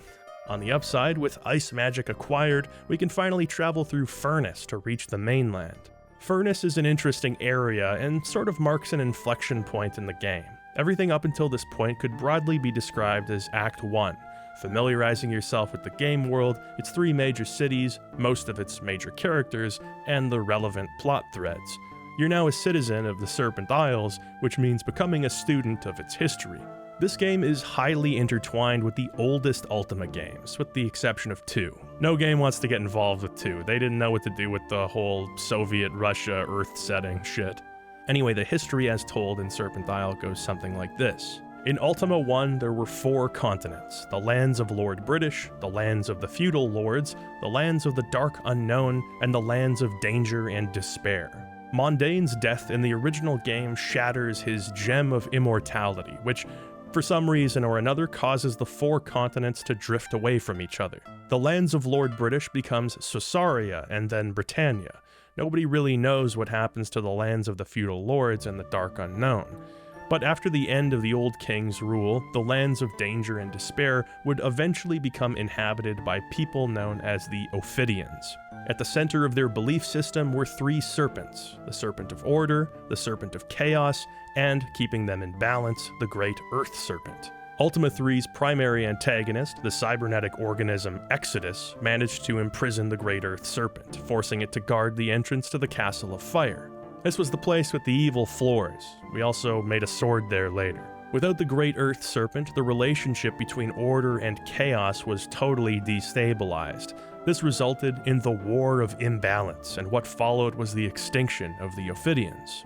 Much later, a group of exiles landed on the shores of Serpent Isle, having fled Sosaria to escape Lord British and his official state doctrine of 8 virtues. Much of Serpent Isle's runtime, especially in its latter half, has you exploring Ophidian ruins, using translation spells to read ancient texts, reconstructing the story and belief systems of the lost civilization.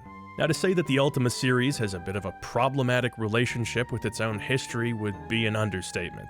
The first games in this series were written before the term CRPG had even been adopted. The stories were simplistic by necessity. There was only so much detail that could be packed into a game back then. Even the D&D campaigns those old CRPGs were based on were far simpler than what we think of now. The concept of a human, a dwarf, and an elf fighting goblins in strongholds was novel enough to carry a tabletop campaign.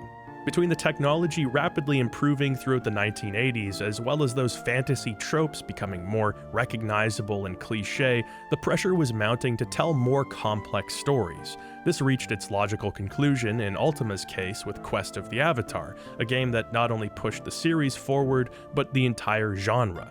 If there's any one defining moment in Ultima's history, it'd be with that fourth game.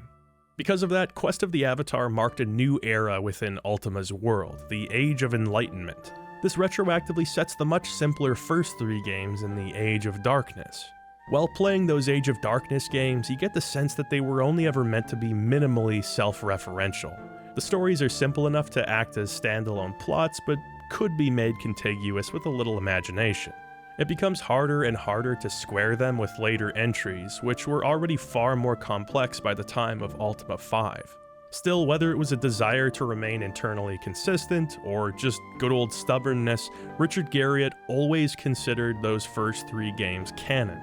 Later, more complex Ultimas would attempt to reconcile the early games in increasingly cockamamie ways. The series regularly stepped on its own toes, altering context from old games and shoehorning information that was never intended to be scrutinized in this way.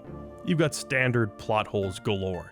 For example, at the end of Ultima IV, it clearly states that the Avatar can return to Britannia whenever they want to, yet the intro of almost every subsequent game has the Avatar lamenting the fact that they have to wait to be called to Britannia. Then you've got information being added, like the existence of the gargoyles and that they're actually the demons you've been fighting in earlier games. The fact that Ultima's original protagonist, the Stranger, was actually the Avatar this whole time.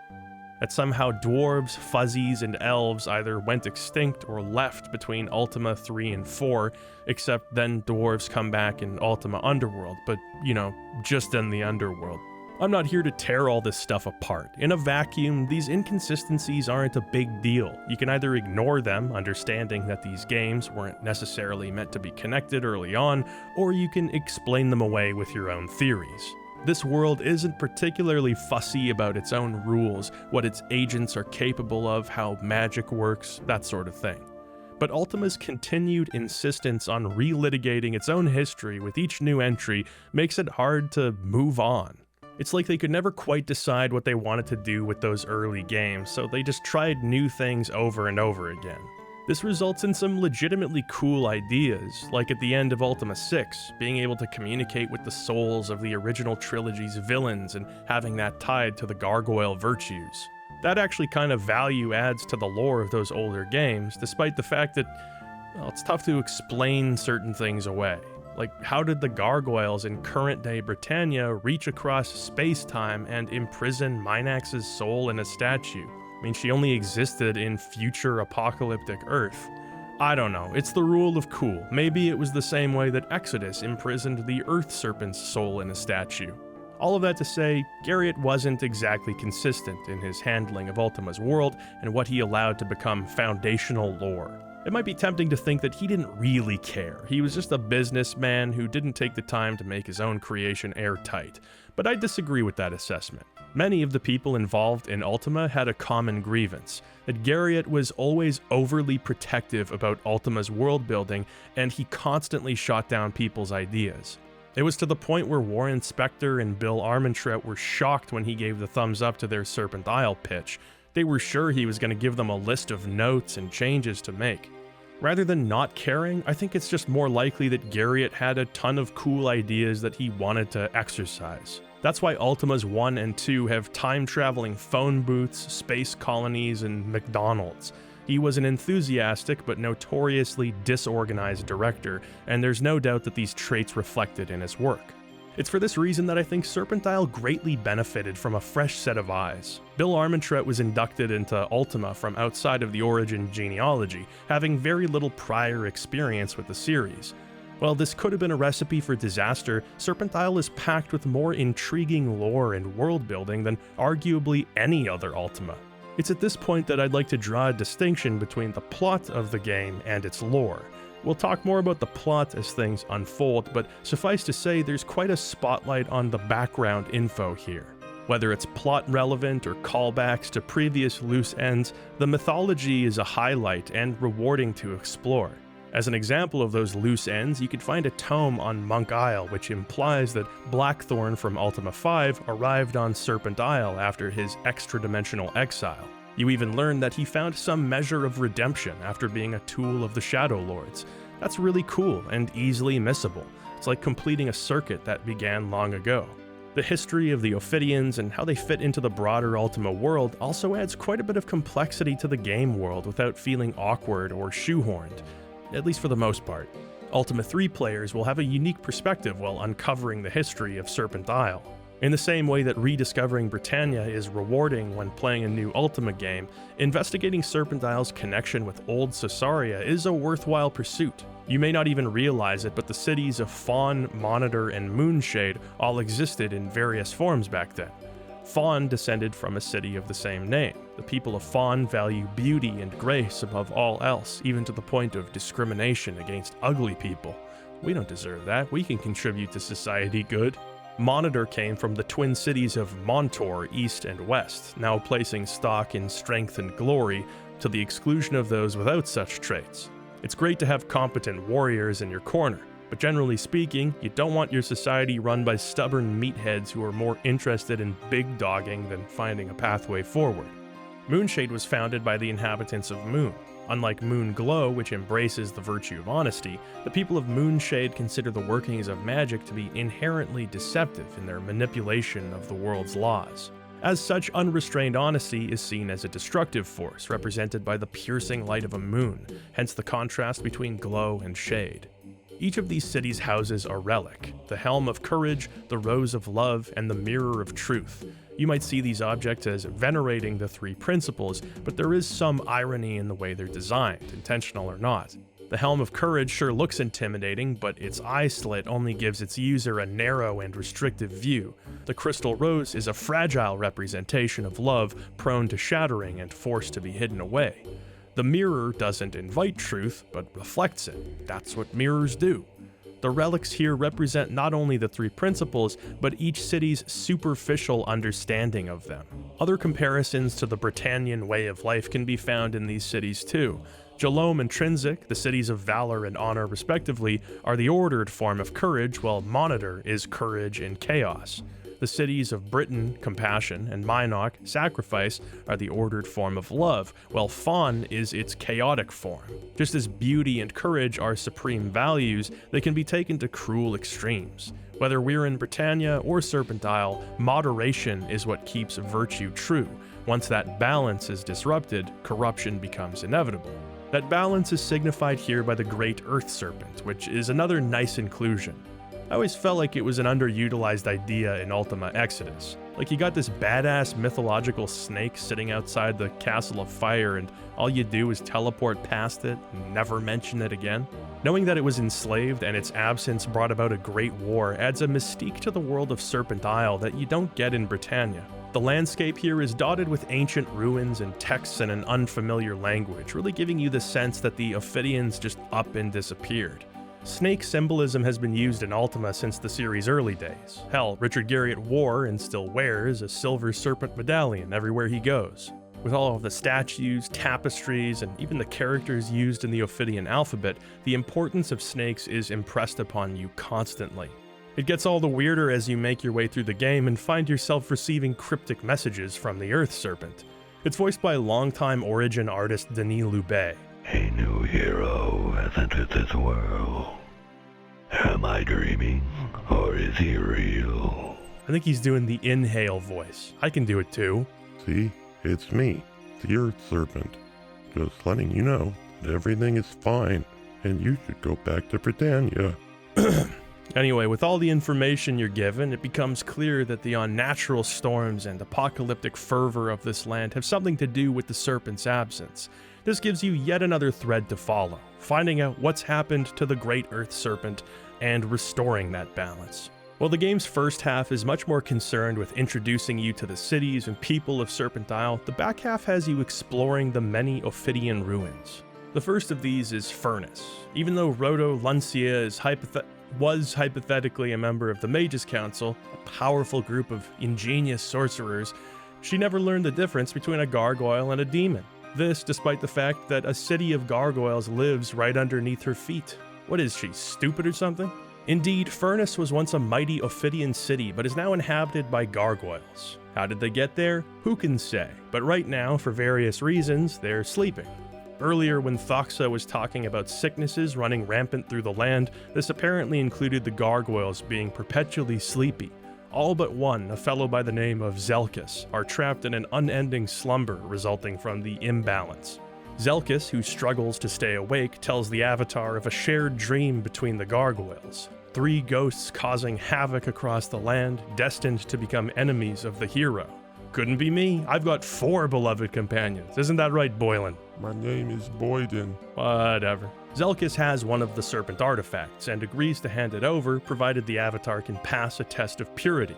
I've passed like 800 fucking tests of purity across this series. I've retrieved the Codex, which, let's face it, probably should have been the definitive purity test, but if that's not enough, I've overcome the nightmare of the Shadow Lords on Mars and resisted their temptations. I've retrieved the 8 virtue relics, then entered the chamber of the Codex for the 2nd time, I might add.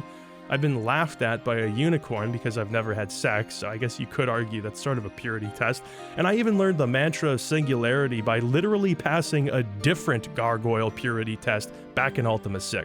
That one feels especially relevant here. But no, the gargoyles of Furnace have their own unique purity test. Like the Shadow Lord test in Martian Dreams, the point here is to avoid temptation. Doppelgangers of your party members show up and try to get you to act unvirtuously. YOLO tells the Avatar that he's found a portal to Earth, but you have to go now or it'll close. Can you resist the temptation to go back home? The better question is, why would you? I pay $80 for this game and 93, fat chance I'm going home. In another test, enemy worms have invaded the shrine. Will you abandon your post to goof off with Dupre, or will you continue to hit the worms with a hammer, thus proving your purity? Shamino has found a button that makes a room full of people have sex with him when he pushes it. Will you... That one sounds like a crime. What's going on there, Richard? With the 801st annual purity test passed with flying colors, we are given the Serpent Ring and a pathway through Furnace back to Monitor. Now it's onward to...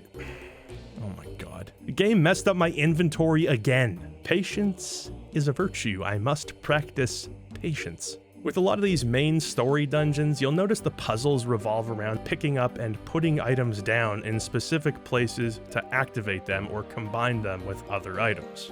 It probably doesn't sound like a big deal, but in case you've forgotten since I talked about the Black Gate, I'll reiterate. Inventory management is brutal in this engine. You have bags within bags carrying all manner of trinkets. If you want to stay at all organized, you have to assign certain types of items to a particular character. Everyone constantly whines about eating, so one person has to be the designated sausage man. It's particularly bad in Serpent Isle because there are so many quest items in this game. It seems like every area has its own relevant objects which need to be picked up and saved for the right moment. Of course, it's often unclear when something is important. I had this rock in my inventory for about 45 hours before I found out it was a duplicate of a virtue stone from the Black Gate that was accidentally put into the game. But you never know. You might need something 20 hours from now, and if you discard it, ho buddy, good luck remembering the spot. As I mentioned while talking about the Black Gate, the items you place and the objects you move are persistent. They'll always be the way you left them, and that's a very impressive feature of this engine. But another impressive feature of this engine is the size of its game world, and those two features together can make for a nightmarish scavenger hunt if you accidentally put the wrong thing down somewhere. No, I say it's better to just hold your breath and carry every single knick-knack or doodad that looks even mildly important around with you. Am I gonna need this pine cone? I don't know, but if I put it down, I'm either never gonna see it again, or it's gonna grow into a mighty Douglas fir, and I'm not taking any chances here. Throughout the game, you'll accumulate so many scrolls, serpent artifacts, Blackrock relics, and keys. Oh, the keys. There were plenty of keys in the Black Gate, but Serpent Isle is practically bursting at the seams with keys. Thankfully, the game offers a pretty good solution to this, and apropos of that, I suppose this is as good a time as any to talk about the Silver Seed. Just as the Black Gate had Forge of Virtue, so too does Serpent Isle have an expansion pack of its own, the Silver Seed. It was released in August of 1993 for $30 US. Perfect for one last Ultima adventure before summer vacation ends. Much like Forge of Virtue, Silver Seed is essentially bolted onto the base game experience rather than being standalone. As such, the quest begins somewhat awkwardly. The first time you meet Karnax outside of the intro, whether it's through dying and resurrecting on Monk Isle, or just traveling there yourself, he'll tell you that the monks have made a discovery. In their library, they found a mysterious relic called the Amulet of Balance. Nobody knows what it does, but Karnax advises you to use it near a Serpent Gate. Of course, if you're playing the complete edition, and for the first time, you'd have no context for what was happening and assume this had something to do with the main story. But I wouldn't advise jumping into this expansion until you're really ready, since you have to wait a full in-game week before you're allowed to come back. I accidentally ended up here close to the beginning, and I just slept in front of the teleportation slab for 7 days. Silver Seed indulges in yet another of early Ultima's cherished traditions, time traveling to a hellish world that needs to be saved. Silver Seed takes place in the distant past during the War of Imbalance, which occurred during the events of Ultima 3. While we're here, Ziltoid is on another continent, watching his friends die from the floor. Upon arrival, we find ourselves in Serpent's Fang, otherwise known as Deathwatch, a keep which houses the forces of order. You're given a chance to wander the keep, speaking to the Order-aligned Ophidians, who have been all but wiped out by the Chaos adherents. Leading those meager Order forces who are left is Istanar. He's what they call a Lord of Discipline, an automaton inhabited by the soul of a human, sacrificing their body to become physically stronger, a perfect incarnation of Order. The Avatar is told that, according to legend, the one wearing the Amulet of Balance will act as a champion. In this world, the Tree of Balance, critical in maintaining stability in Serpent Isle, has died as a result of the war. Specifically, it died when the Great Hierophant of Balance perished. In Serpent Isle's lore, the Hierophants essentially act as apostles of the Great Earth Serpent. Both Chaos and Order have Hierophants of their own. Mediating them is the Great Hierophant, who was supposedly killed by the followers of Chaos in order to stoke this war. It does seem like something a Chaos guy would do. So Serpent Isle has a virtue system of its own. I have to admit, when I first encountered this, I couldn't help but roll my eyes. There have been so many different virtue-related philosophies across this series. The Codex of Ultimate Wisdom was groundbreaking and influential. Morality in video games was not a serious consideration at the time. Not only did the 8 virtues introduce a totally new style of gameplay that shirked the need for a traditional villain, but it did so with style. The different virtues and the principles from which they emanate cleverly intersect with each other and touch every aspect of the game, from cities to dungeons to companions. It's also simple and intuitive, but there's a surprising level of complexity supporting it all. But with the success of Ultima 4 and the virtues, it seemed like every proceeding Ultima somehow needed to be either virtue-based in its own way, or introduce its own system of virtues, as though that was Ultima's thing now. On the most successful front, Warriors of Destiny did a really great job of flipping the virtues on their head and showcasing what happens when good intentions go awry. Then Ultima 6 invented the Gargish virtues. Then Ultima 7 had the Triad of Inner Strength. Then Ultima Underworld 2 had the Guardian's virtues practiced at Killorn Keep. Finally, we have the Ophidian virtues. I mean, is that enough virtues yet? You do get the sense at times that the writers were really racking their brains trying to come up with more virtues because they felt like it was an expectation. But the Ophidian virtues are quite well considered. They're based on the axiom of balance as opposed to that of infinity for the Britannian virtues or singularity for the Gargish virtues. As such, the virtues of the Ophidians aren't really virtues at all, but forces that coexist with each other. Ethicality, discipline, logic, tolerance, enthusiasm, and emotion. These forces can't properly exist alone. They need each other for the principles of balance to be achieved. From discipline and enthusiasm comes dedication. From ethicality and tolerance comes harmony. From logic and emotion comes rationality. When these forces are imbalanced, they can become corrupted. Logic without emotions becomes ruthlessness. Tolerance without ethicality becomes anarchy. Emotion without logic becomes insanity, and so on. It's still not executed with the simple grace of the Britannian virtues. I think a big part of that is how the language had to be changed, and the definitions became looser in order to avoid having the different systems step on each other's toes. For example, we need a word which describes powerful emotions which compel one to act. Passion, unfortunately, is already being used for the gargoyle virtues, so we end up here with enthusiasm, which is just an oddly specific word choice to be an all-encompassing principle. Ethicality is also already a state of alignment with moral principles, so you have to be pretty elastic with your understanding of ethicality to imply that it's as much a danger as it is a benefit. Carnax tells you that one of the anti-virtues is amorality, which is also pretty silly. It's like saying beware the anti-virtue of anti-virtuousness. But then it's never really mentioned again outside of his discussion with you, so it makes me think they just forgot to remove it from the game. All of that to say, it's not perfect, but there are some pretty thought-provoking angles to explore in this framework. What I find interesting is that each virtue system serves a different purpose. The Britannian virtues are concerned with action, how one ought to live their life to maximize prosperity. The Gargish virtues are concerned with thinking, how one must see themselves and the world around them in order to achieve inner peace. The triad of inner strength relates to self-improvement. That's not a bad thing, but without some kind of foundation, self-improvement can become fanatical, ego-driven, and commodified, which is exactly what happens in the Fellowship's case.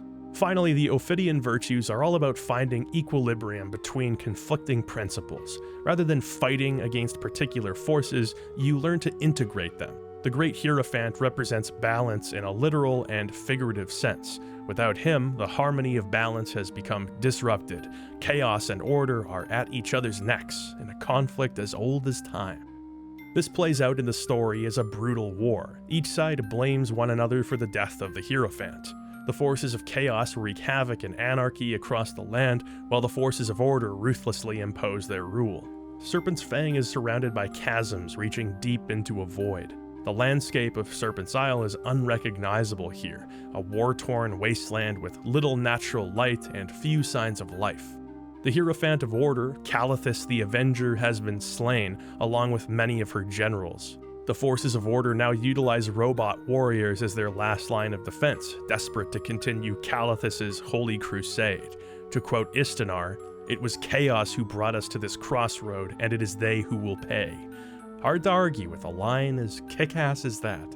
This expansion is way more ambitious than Forge of Virtue, although it's far from what I'd call essential Ultima. Your goal is to find and plant the silver seed from which a new tree of balance can grow.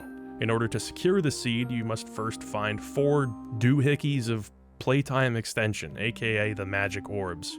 This means dealing with 4 fairly extensive dungeons, each showcasing the very best and worst of the Ultima VII dungeoneering experience.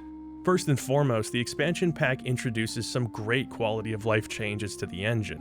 Hotkeys are one of them. Pressing the F key allows you to target a party member and feed them with whatever you have available. Pressing the P key now lets you open locks without having to manually rifle through your bags looking for picks. These aren't major changes, but they're pretty nice. What is a major change is the introduction of the key ring. Istanar generously gives you a magical key ring. You can apply your existing keys, as well as all future keys to this bad boy. From there, you simply press the K key, click on a lock, and if you have the right key, it'll just automatically open. The key ring is a wonderful boon for inventory management, and something that is very difficult to play the game without. So much so that one of the first mods developed for the Exalt game engine added a key ring to the original Ultima VII. It's just such a huge relief. Another great aspect of the Silver Seed is how lore-dense it is. Forge of Virtue was a nice little one-off quest, felt like you were partaking in some kind of legend parallel to the main story. Silver Seed is very much influenced by the main quest, giving you plenty of reading material to pore over, fleshing out the world of Serpent Isle further. I can't stress enough just how much more serious this game takes itself than almost any prior Ultima game. The time-traveling angle lets you experience a historical period that you've previously only heard of. Getting to directly interact with the Ophidians before their extinction adds emotional connection to your task, elevating what would otherwise be busy work. Your surroundings feel appropriately cataclysmic given the ongoing war. It doesn't take much to convince the player that the stakes are high. More tantalizingly, the rewards for completing this expansion are really good. Throughout your journey, you'll find equipment that boosts your stats, weapons that far outclass anything from the main story, the Black Sword included, and useful tools like the Helmet of Light, which negates the need to ever carry a torch.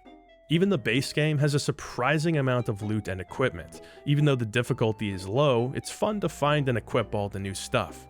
Thanks to the overhauled Gumps, that's Origin's internal word for these kinds of paper doll equipment screens. I don't know what it means, but Gumps is fun to say. Anyway, because of the new Gumps, you get a better sense for how badass your characters look. That's nice because their in-game sprites always look the same. Look at those rock-hard little jackhammer asses they have.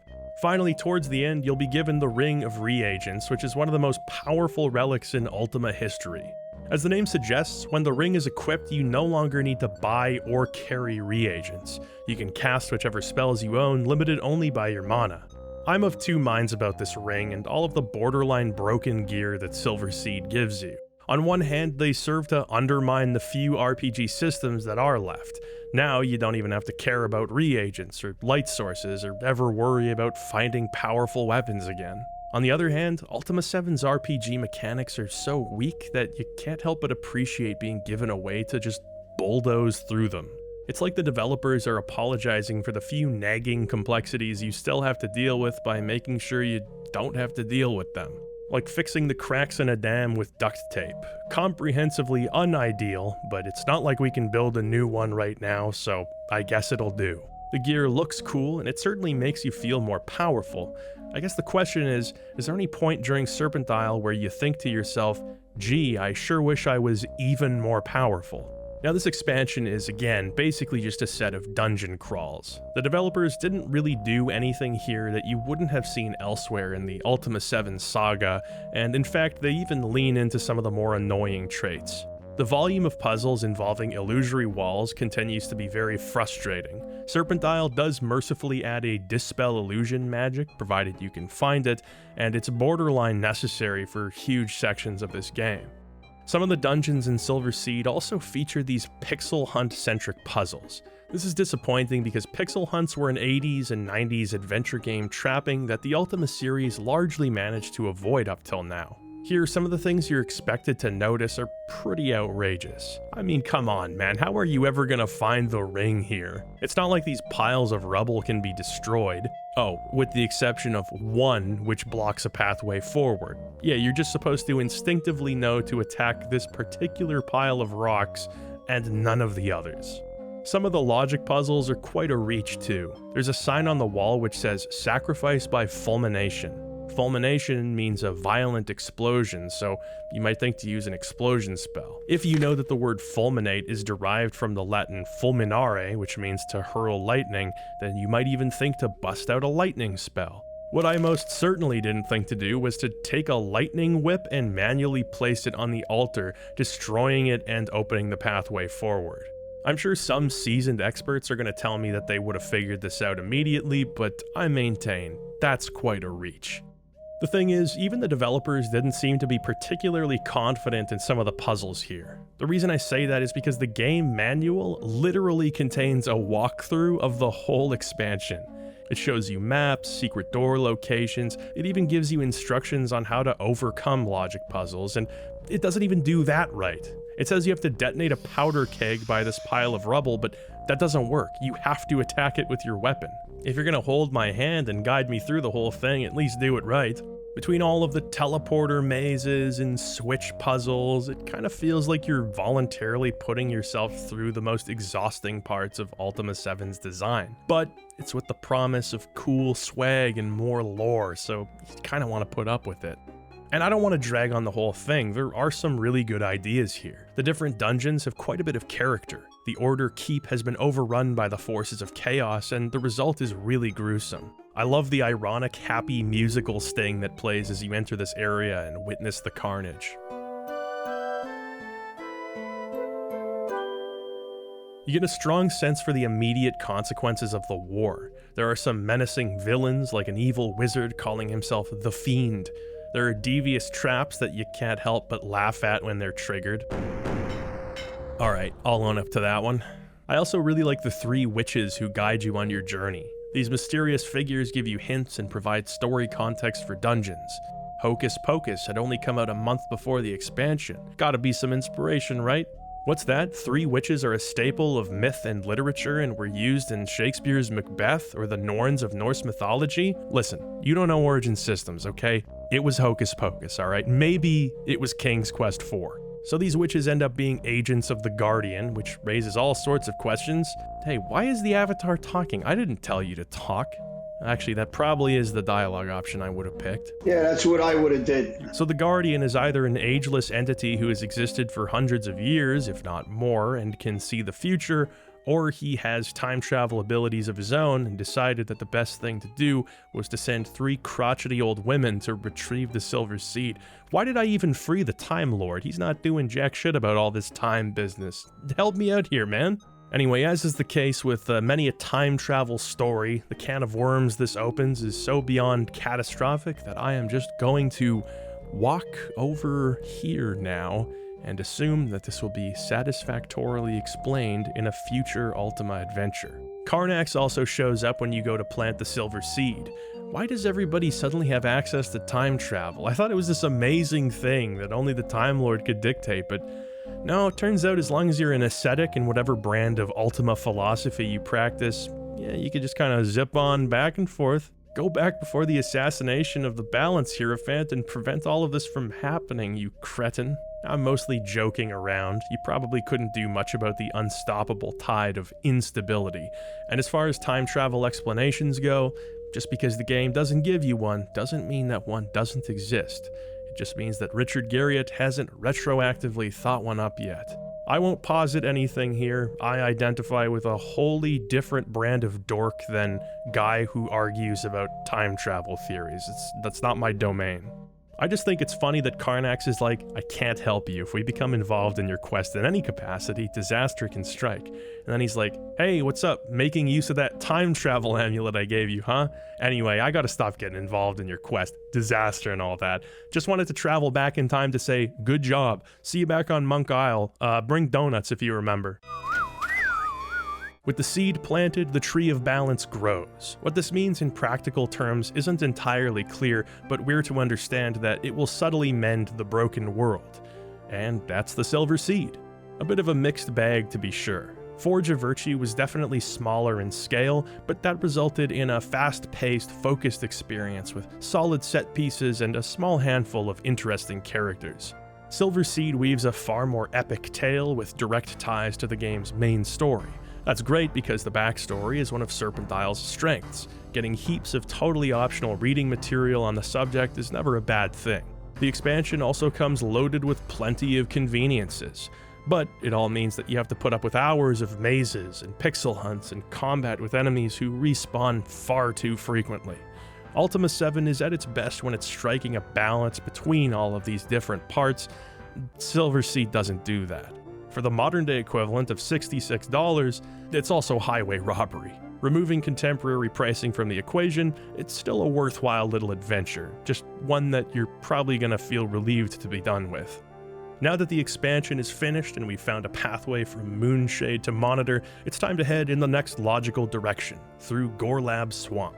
Your party members still fall asleep and you still end up in the psychedelic dream world, but this time you've got the right tool for the job. Oh, that ass had to throw out one last hunger complaint before passing out. With each major city quest, we receive the associated virtue artifact. Overcoming Dupre's trial in Fawn granted us the Crystal Rose of Love. In Moonshade, helping a wizard named Gustachio with his teleport storm-related experiments would earn you the Mirror of Truth. Oh yeah, the experiments. The storms changed some guy named Edrin into a parrot, so we had to change him back. In any other Ultima game, that would have demanded its own section and explanation, but in Serpent Isle, it's oddly par for the course. In Monitor, uncovering the Goblin conspiracy would lead you to a secret passage to the Goblin village. Here you'd find the Goblin King, Gurnordir, and reclaim Monitor's precious treasure, the Helm of Courage.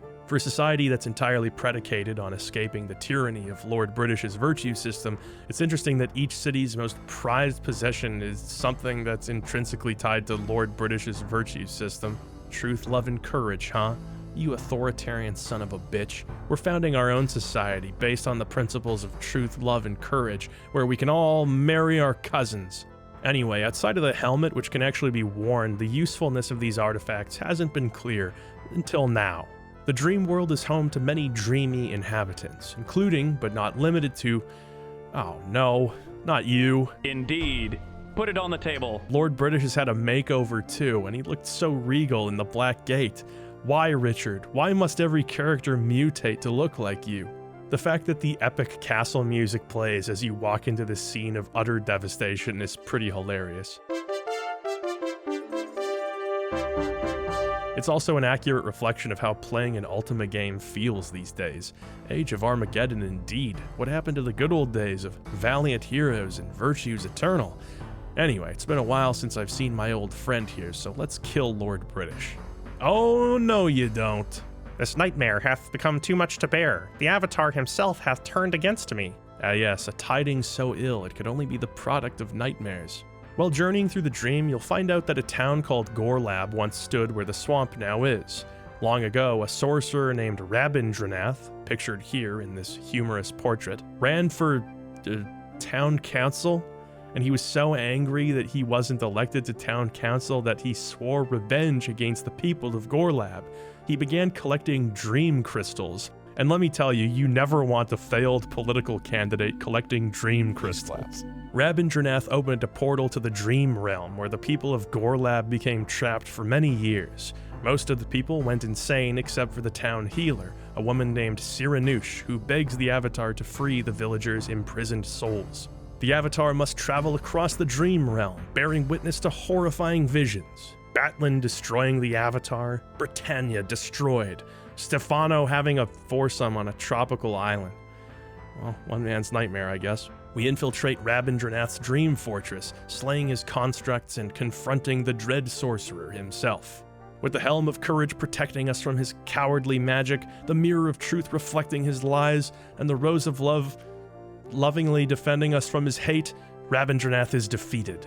Siranush briefly reunites with the spirit of her lover, Edrin.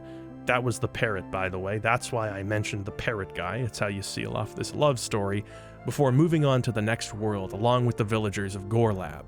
This might all seem like a major quest on par with the redemption of Skara Brae in Ultima VII, but Serpent Isle's pace becomes relentless enough at this point that you have very little time to meditate and untangle everything that's happening. If you don't know what I mean now, I think you will very soon. With the enchantments of Gorlab overcome, we can navigate the swamp, and oh, great, everybody's poisoned. Can't you people just pathfind away from the swamp? Let me just put on my swamp. Oh, you ass clown. All of my items are unequipped again? Give me a break, dude. I don't even get to keep the sweet Juggernaut hammer I found in the dream world. On top of getting poisoned while walking through this swamp, your character is slow to a crawl anytime the game detects enemies nearby. Whether it's an alligator, a slime, or a tentacle, if there's anything nearby, even if you can't see it, everybody slows right down. And the swamp is huge, and enemies respawn every time you move slightly off screen. The swamp also separates the northern half of the continent from the southern half, so you have to go through it pretty frequently until you find a serpent tooth that lets you teleport past it. It's a real swamp level, I guess. It's hard to think of anything more disparaging than that. Just past Gorlab is the Great Northern Forest, which has its own host of necessary quests to complete before you can reach the Great White North proper. Now, the Ultima VII engine has some very strong qualities that I've been neglecting to talk about. It's not because I haven't noticed them, but it's largely because they're strengths shared with the Black Gate. Thus, I've already talked about them at length. The meticulously detailed world, the environmental interactivity, the many side quests, charming characters, and the timeless presentation. The schedule-driven NPC activity continues to be impressive, occasionally annoying, and often hilarious. Stand away. Stand away. Stand away. Stand away. Stand away. That's what I thought. Craven bastard. Yeah, the guards aren't all that effective. Usually you just clear the entire town of its valuables. Guards and NPCs alike tend to take offense at random. Like here, I needed some storage, so I went to the student dormitories in Moonshade and dumped some kids' stupid art supplies on the floor. I needed the chest. People don't care if you take their money and family heirlooms, but dare grab their chest, their storage units that is, and everybody in town starts chasing after you, shaking their fists. All right, I'm leaving. Shut up, YOLO. Guards only take umbrage once in a while, and even then, they're not a particularly effective fighting force. I mean, look at this. This was all me, Richard Garriott, and some old man. Brother, you are the guards. Shut up, YOLO. Anyway, this hands-off simulation-based approach to game design is still at the core of the game. However, linear and story-based Serpent Isle is in comparison to its predecessor. That foundation is still strong, and atop it is built a whimsical adventure. One feature of the game that never gets old is its exploration. You always have reasons to go off the beaten path and explore this world. Of course, it's not as unrestrained as Britannia was in Ultima VII Part 1, but there's still plenty you can miss if you're racing through the story. There are Ophidian ruins populated with enemies, evil shrines, pits to fall down, cave networks to discover, and plenty of hidden treasure caches to find. It continues in the tradition of previous Ultimas, with lots of environmental stories to stumble across and reconstruct. Far to the north of Monitor, you'll find a destroyed farmhouse with the denizens' bodies found inside. The farm animals are running amok and attack you without provocation. A little Animal Farm side quest. Kinda tragic, but also pretty funny. In other words, it's Ultima to a T. Many of these points of interest are just there to add flavor to the game, but some can be lucrative too. In the Great Northern Forest, you can stumble across the Trapper's Cabin. A group of infamous smugglers has set up their base of operations here. The cabin is full of violent poachers, bloodlet animal carcasses, and piles of fur to be sold on the black market. You can also find fur cloaks here, which will come in handy shortly. Just walking around the cabin and being the least bit attentive gives you a sense of who lives here and what illicit activities they're getting up to. There are animal heads mounted on the wall, unmade beds, garbage, and dirty laundry strewn about the floor. You know exactly what types of people these poachers are without needing to speak a word to any of them. That principle carries forth throughout the entire game. There's always such an obvious care and attention to detail placed on environments or even the types of loot you might find in a particular container. In the city of Furnace, you'll find different types of goods and furniture stored away depending on the area you're in. The artisan quarter, libraries, meeting halls, and sacred shrines all have vastly different contents. And again, most of what these areas actually are can just be inferred by the way things look. It feels like there's a story being told in every room, and that keeps things consistently interesting. Serpent Isle also has about 10 billion sub-stories going on within its main story. Upon reaching the Great Northern Forest, you'll meet a man named Morgrim. He's from a realm called Pagan. I've never heard of it, but it sounds like a nice place that I'd like to visit sometime. Unfortunately, it's been besieged by the Guardian, which forced Morgrim to escape with his magical phylactery.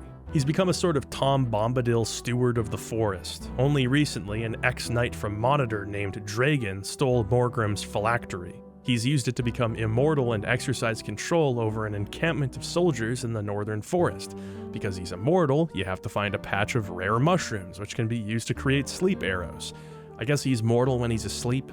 I don't know. But anyway, you smoke him and you grab his phylactery, and it's a fine enough quest and all, but how many minor villains that use magic to exercise control over a group of innocent people does one game need? You had Volden using the Oracle to manipulate the people of Fawn, Lorthondo being a shithead in the Mountains of Freedom, Rabindranath lording over the people of Gorlab. Even in the Silver Seed, you've got a bunch of minor wizard villains, like the Fiend, whose whole thing is that he's an evil wizard guy. Everyone is an evil wizard in this game, and I mean, there's even more going on if you count other villains. Marston and Spectre, the Goblin King, Roto Lancia, oh yeah, she's actually an evil wizard too.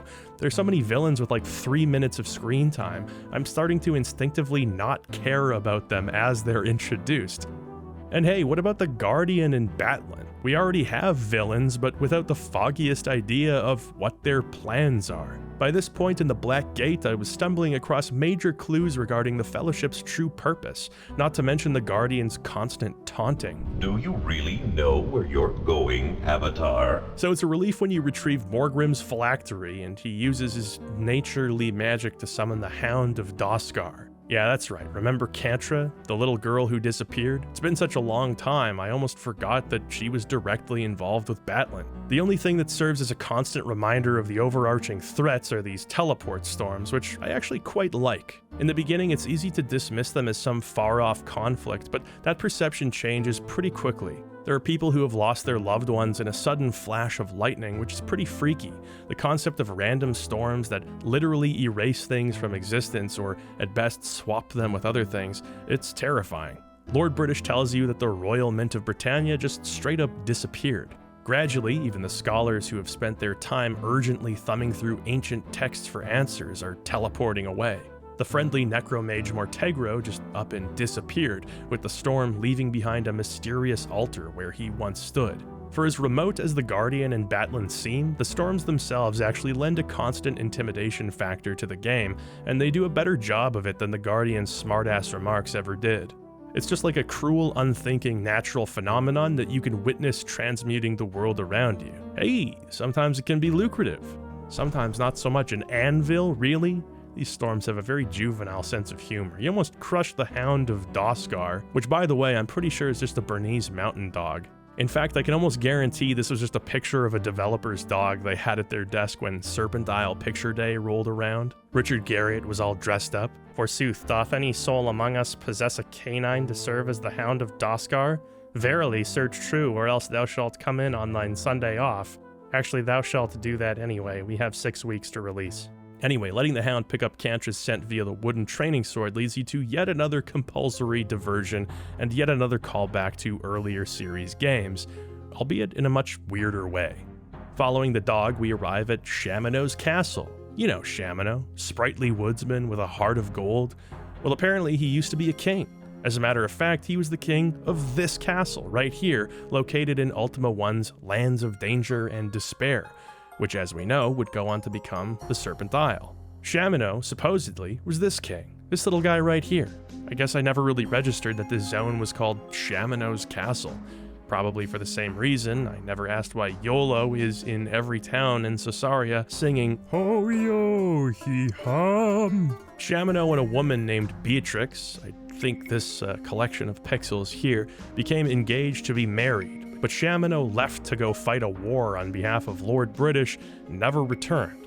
Then he lost his memory and became the Shamino that we all know and love. It's a reach to be sure, but I don't hate it. Amnesia may be a bit played out in RPGs nowadays, but it's kind of fair game back then. Despite how many adventures we've been on with the central crew, we've actually been given precious few bits of information. Considering that Lord British and Shamino are both based on Richard Garriott, I suppose it's not impossible that some sort of noble background could have been in the cards to begin with. Most of the character interactions you have in those early games are really simplistic, so you can fill in plenty of blanks. I very much doubt that this was planned in advance, at least insofar as it's presented, but to lend some credence to this idea, if you rifle through the Ultima III clue book, it makes special mention of Shamino's mind having been shattered by the things he's seen. This was during the events of Exodus, which is precisely when Shamino's castle would have drifted away and he would have lost his memory. I mean, look at him here. He's clearly lost his mind. So regardless of when this was all formulated, they actually did respect the lore of prior games, scant though it may be. There are some conflicts here, like if the stranger and the avatar are the same person, how come we didn't recognize Shamino from the first game? Wouldn't we say something like, "Oh hey, I killed Balrons for you, how's it going?" Also, why the fuck did Shamino have a princess locked away in a dungeon? Is that Beatrix? I think this could have worked a bit better if there was some indication of any of this at some point between Ultima 3 and now. As it stands, it does feel very contrived. All the same, it's an obvious setup for an arc, so hey, I'll take any opportunity to see some character development happening in these games. There will be character development, right? I mean, this is Shamino's past coming back to haunt him, literally in some ways. The angry ghost of Beatrix believes that Shamino abandoned her. His people, the subjects he was sworn to protect as Lord of the Castle, all died horribly in a battle against the goblins while he was off whimsically recommending local bistros to the Avatar. Hundreds of years of memories are going to come crashing down, forcing the Shamino we know to reckon with the Shamino that once was. Right? Well, after some brief hauntings, without much to say about him, Shamino is pretty much good to go. As a matter of fact, he doesn't have anything to say about anything, really. After his initial hazy recollection, he just kinda goes silent, and not in the catatonic, "this is too much to bear" kind of way. It's more like a, "this NPC does not have any new dialogue, check again later" kind of way. I mean, the ghost of his scorned lover curses his existence, and his response is to say, "I am ready to provide whatever aid I can, my lord," to which you can say, "leave or buy." Ah yes, the cornerstones of any strong friendship. And it's a shame because the castle section is actually really cool. Most of the doors are locked, so you're taken on this haunted house journey where Beatrix's ghost stalks you, suits of armor come to life, and the castle itself is slowly unlocked. Finally, you'll acquire the Dragon Slayer sword, a unique weapon that can only be found here. Seems like there should be some kind of backstory or fanfare attached to it, but instead, nobody has anything to say. This is the first time in Serpent Isle where I very strongly feel that something is missing. The game wants to maintain that loose, hands-off approach where you fill in the blanks with your imagination, but it also wants to tell you a very specific story that clarifies detail and says particular things about Shamino. The result of those two worlds colliding is a setup with no defining payoff. You do find Batlin in the castle, and he escapes, but that's not really payoff, that's just the next node in your quest that happens to be nearby. It feels like there's a great deal of emotional stakes being built for nothing in particular. We know more about Shamino's actions in the past, but we don't know more about him, how he feels, or how he's changed. Based on his taste in tapestry, we know that he somehow had a jump on the whole 8 virtues thing. How did you have this in your castle before I made the symbol a thing, man? There's also no definitive ending to this area, so after everything was done, I wandered around thinking there must be more, but alas, there was not. You're just supposed to move on. It feels incomplete. I'd like to tell you that things will only get better from here. I'd like to tell you all sorts of things. So Batlin escapes unharmed, and the party finds Kantra killed by his hand. One of the Zankin monks arrives and takes her body to Monk Isle, where he believes her life can be restored. It's not all for nothing, which is a relief. With Batlin's amulet left behind, the Hound of Doskar picks up his scent and, unsurprisingly, leads us north to the Frozen Lands. Stepping out of this cave and entering the northern section of the map is a really memorable moment. That's mostly because snow is a first for Ultima, other than the ice caves in Underworld 2, but you spent so much time falling through the floor there that you didn't really have a chance to appreciate it. We've never really had an adventure in a wide open snowy map before, giving this zone a totally unique atmosphere. Serpent Isle tends to be associated with ice and snow, not because the biggest section of the game takes place in this region, but because this region makes the biggest impression, visually and mechanically. What I mean by that is this: temperature is a concern in Serpent Isle. The first time you encounter this, it's heading through Furnace, where you have to cast ice spells to cool your party down. It's a pretty simple one and done kind of deal, but up north it's a lot more involved. In order to not die from exposure, you need warm boots, a warm hat, and a cloak, which means once more transforming your party into the pinnacle of fashion. Sassy boots, sexy capes, and brand new bearskin pillbox hats for everyone. For all of the role-playing complexity that's been stripped away from Ultima in its recent entries, this seems like an attempt to reintroduce some depth via realism. I don't dislike the idea, and the concept of a survival element was something that was explored in the worlds of Ultima games, with relative success. Most relevantly, Martian Dreams had your characters bundling up to avoid the cold and taking Oxium to avoid the cruelty of the Martian climate.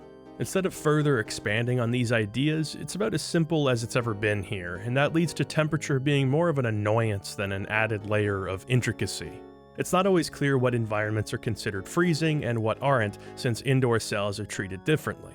So sometimes you'll reorganize your equipment, putting on your best gear, only to moments later be told that you're dying and have to swap everything back for each character. Ultimately, it doesn't serve much of a purpose beyond reminding you that yes, you are in the icy north, and yes, it is very cold. Throughout the early game, you're told of fearsome creatures called the Guani, which inhabit the game's northern regions. You hear tales of their ferocity and find cloaks made of their skin, the product of a trapper by the name of Hazard, who's made quite a name for himself. While stumbling around up north, you find the Guani, and it turns out that they're actually an intelligent species, capable of communicating with the party.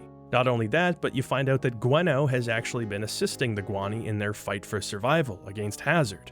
Sadly, that fight has been all but lost, as Hazard himself has killed Gwenno.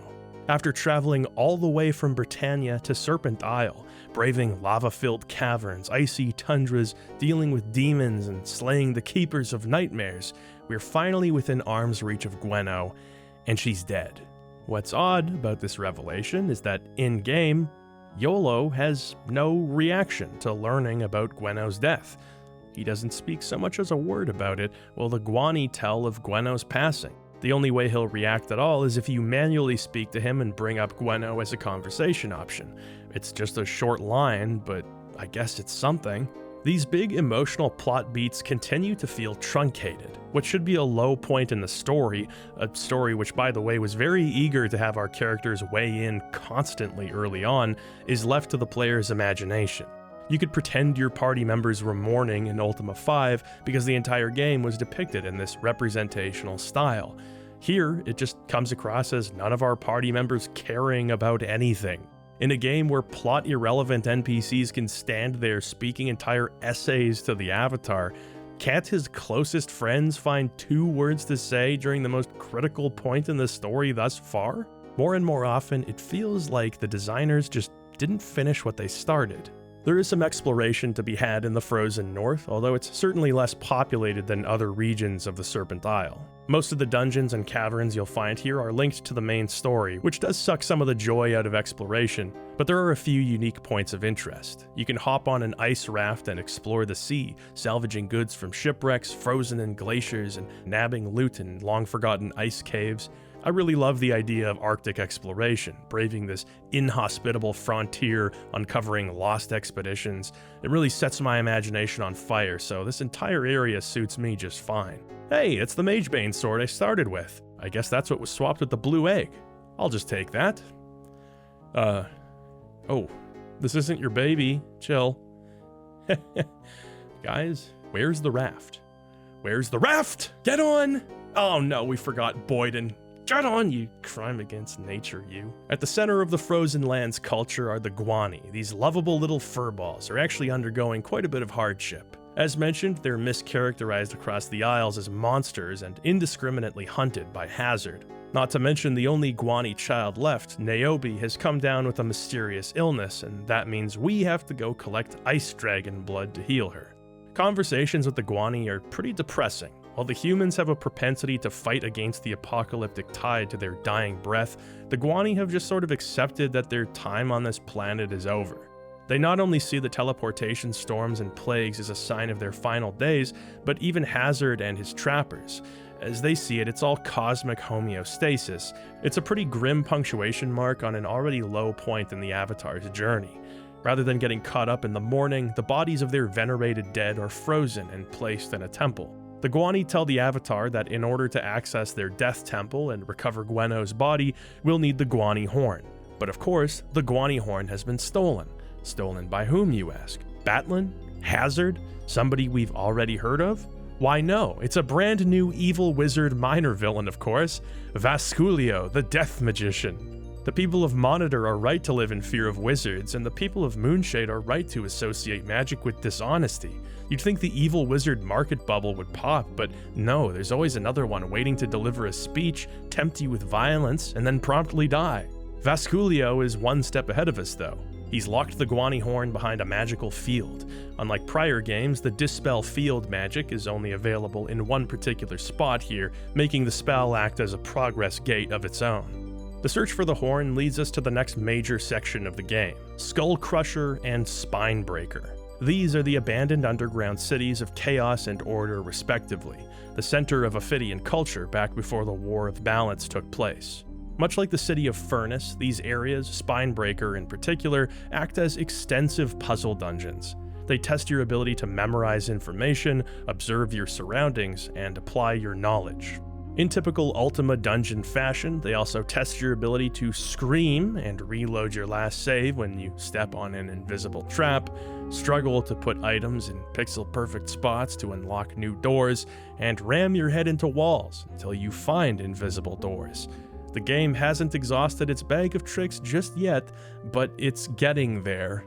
On that note, this game is long. There's already been 2 Ultimas worth of playtime by this point in the game, and it doesn't feel like we've accomplished all that much. Batlin is still at large, the Guardian's plans still haven't been revealed, Gwenno is dead, Catra is presumed dead, the Great Earth Serpent is God knows where, we only have a couple of the Serpent artifacts, and teleport storms still rage across the Isle. I don't think I've ever felt this powerless and, frankly, this useless as the Avatar. Remember when you could beat the game by not stealing, running away from bugs to prove your compassion? Well, I hope you enjoyed your time off, because you always pay the piper, which in this case means fighting 77 evil wizards. Anyway, these dungeons are quite an endurance round with how long and involved they are. Certain sequences within Spinebreaker do a good job of leveraging the game's cutscene focus. Characters appear at choke points to taunt the Avatar and imply an imminent reckoning. It creates these cinematic little moments where you're frozen in place as they appear, say their piece, and then wander away, nowhere to be found. For the first time in many hours, it feels like we're building up to an explosive confrontation. And brother, when I say explosive, know that I mean it. But first, a little internal history. Alongside the Great Earth Serpent of Balance, there are 2 other entities which assist in maintaining balance, the Order Serpent and the Chaos Serpent. When the Earth Serpent was imprisoned, the War of Imbalance began, ultimately ending with the triumph of Order and the defeat of Chaos. When this happened, the Chaos Serpent's soul was splintered into 3 pieces, representing the forces of chaos and the Ophidian philosophy: enthusiasm, emotion, and tolerance. Without the balancing forces of ethicality, discipline, and logic, the chaos forces were unrestrained, becoming anarchy, wantonness, and insanity. These destructive forces became malevolent entities known as the Banes of Chaos, the emergent chaotic forces of disunity. It's pretty metal. The triumphant forces of Order managed to confine the Banes, sealing them in the Order temples of logic, ethicality, and discipline. There they've been imprisoned for many years, until now that is. Batlin awaits us at the end of Spinebreaker, immobilizing the party and revealing his plan. He's traveled to the temples, releasing the Banes into the world where they've fled and possessed others in hiding. Catra, in fact, was possessed by the Bane of Insanity. That's why he imprisoned and killed her. After hunting them down, he trapped them in magical constructs known as soul prisms, which he learned to construct from the mages of Moonshade. The balance of Serpent Isle was already precarious, but freeing the Banes has really screwed things up. That's why the plagues and storms have become increasingly devastating. Chaos is officially no longer in check. He now stands before a construct known as the Wall of Lights, an Ophidian portal to the ethereal void. With the Banes in hand, Batlin seeks apotheosis, transcendence to become the new god of chaos and dethrone the Guardian. But it doesn't go according to plan. See how I reward those who fail me. I mean, yeah, what did Batlin think would happen? You thought the Guardian would just watch you collect the Banes and be like, he's probably not gonna do anything with those. Anyway, the Banes have fooled Batlin, lying about the Wall of Lights and taking the opportunity to escape. Yolo is possessed by the Bane of Insanity, Dupre, the Bane of Wantonness, and Shamino, the Bane of Anarchy. They flee the castle to cause untold havoc, and no, we're not doing that. Boyden is not dying, no. If the Avatar has the Amulet of Balance, then reloading a save is just canonically time traveling. Boyden, you need to wait outside this room for reasons I can't explain right now. And so they flee the Wall of Lights to... Oh, no. No! I gotta deal with 3 inventories worth of shit now? Oh, come on. Thankfully, Serpent Isle comes with new spells, including Summon Automaton, and you best believe that my party members are getting replaced with the liquid metal Terminators. In fact, they're way better. They never complain about hunger, they don't get cold. This is kind of a win-win situation. See, look how happy Yolo and Dupre are. Those are the natural smiles of men in the prime of their life. In all seriousness, this sucks so bad. I understand that, your party members might have keys or other important items and you're probably going to need them back, but this has got to be the worst way of implementing such a thing. Serpent Isle has kind of been on shaky ground for a little while now, but the freeing of the Banes and the possession of your party members represents a true BC AD moment in all kinds of ways. When you get back to the mainland, you find out that the Banes aren't just causing light mischief. they've killed almost everybody. Cities have been invaded by monsters, most of the townspeople, many of whom you've had lengthy conversations with, have been slaughtered. In pre-release interviews, Warren Spector said that Serpent Isle was not as dark a game as the Black Gate, but permit me to disagree. This is not only the lowest moment in the Ultima series, it's probably one of the most devastating points in any RPG I've ever played. It's effectively the apocalypse you've been working to prevent for the last 50 hours, and you've failed. Your party members are gone, you're on your own, well, with Boyden, I guess, and robots. Gweno is dead, Batlin is dead, everybody is dead, and you've still got to restore balance. Britannia, Earth, and the 7 people who still live in Serpent Isle depend on it. This is grim. The Gwani have all been wiped out. Only a few of them remain, although they've suffered a unique misfortune. Hazard took advantage of the chaos caused by the Bane's release and finished off almost all of the Gwani. Alright, man who bears a striking resemblance to Origin artist Denis Loubet, it's time for you to meet your maker. It's not like there's anyone left for you to do business with anyway. Monitor is done. The entire city has been taken over by goblins, and almost nobody has survived. The canals of Fawn are populated with giant tentacles, and anybody who didn't die in the immediate aftermath of the Banes has fled the city. Moonshade is the only place with a semblance of civilization left, and even there monsters roam the streets and chase after children. Oh boy, nothing like a little small talk. Bye, please? The leaving one.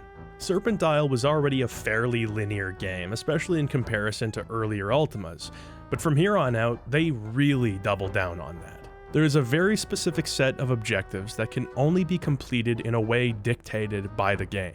I talked previously about how your progress is gated, but boy do you really feel that here. You can't approach objectives in the order of your choosing because the game just couldn't account for other eventualities. You need access to specific conversation subjects, which can only be unlocked after talking to certain people or doing certain things.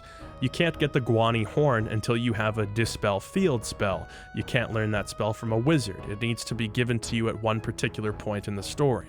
Everything you've learned about Ultima's modular design, in which you're encouraged to experiment and find alternative solutions to problems, is really beaten out of you starting now. Rational solutions typically don't work because it's just not what you're supposed to do. So by the time you get to the end game, how would you guess that this giant golden door can only be opened with an explosive barrel? There is a vague hint buried in story dialogue long after you first see the door, but I mean, come on, there are plenty of giant golden doors in this game. None of them can be opened with an explosive barrel, except for this one.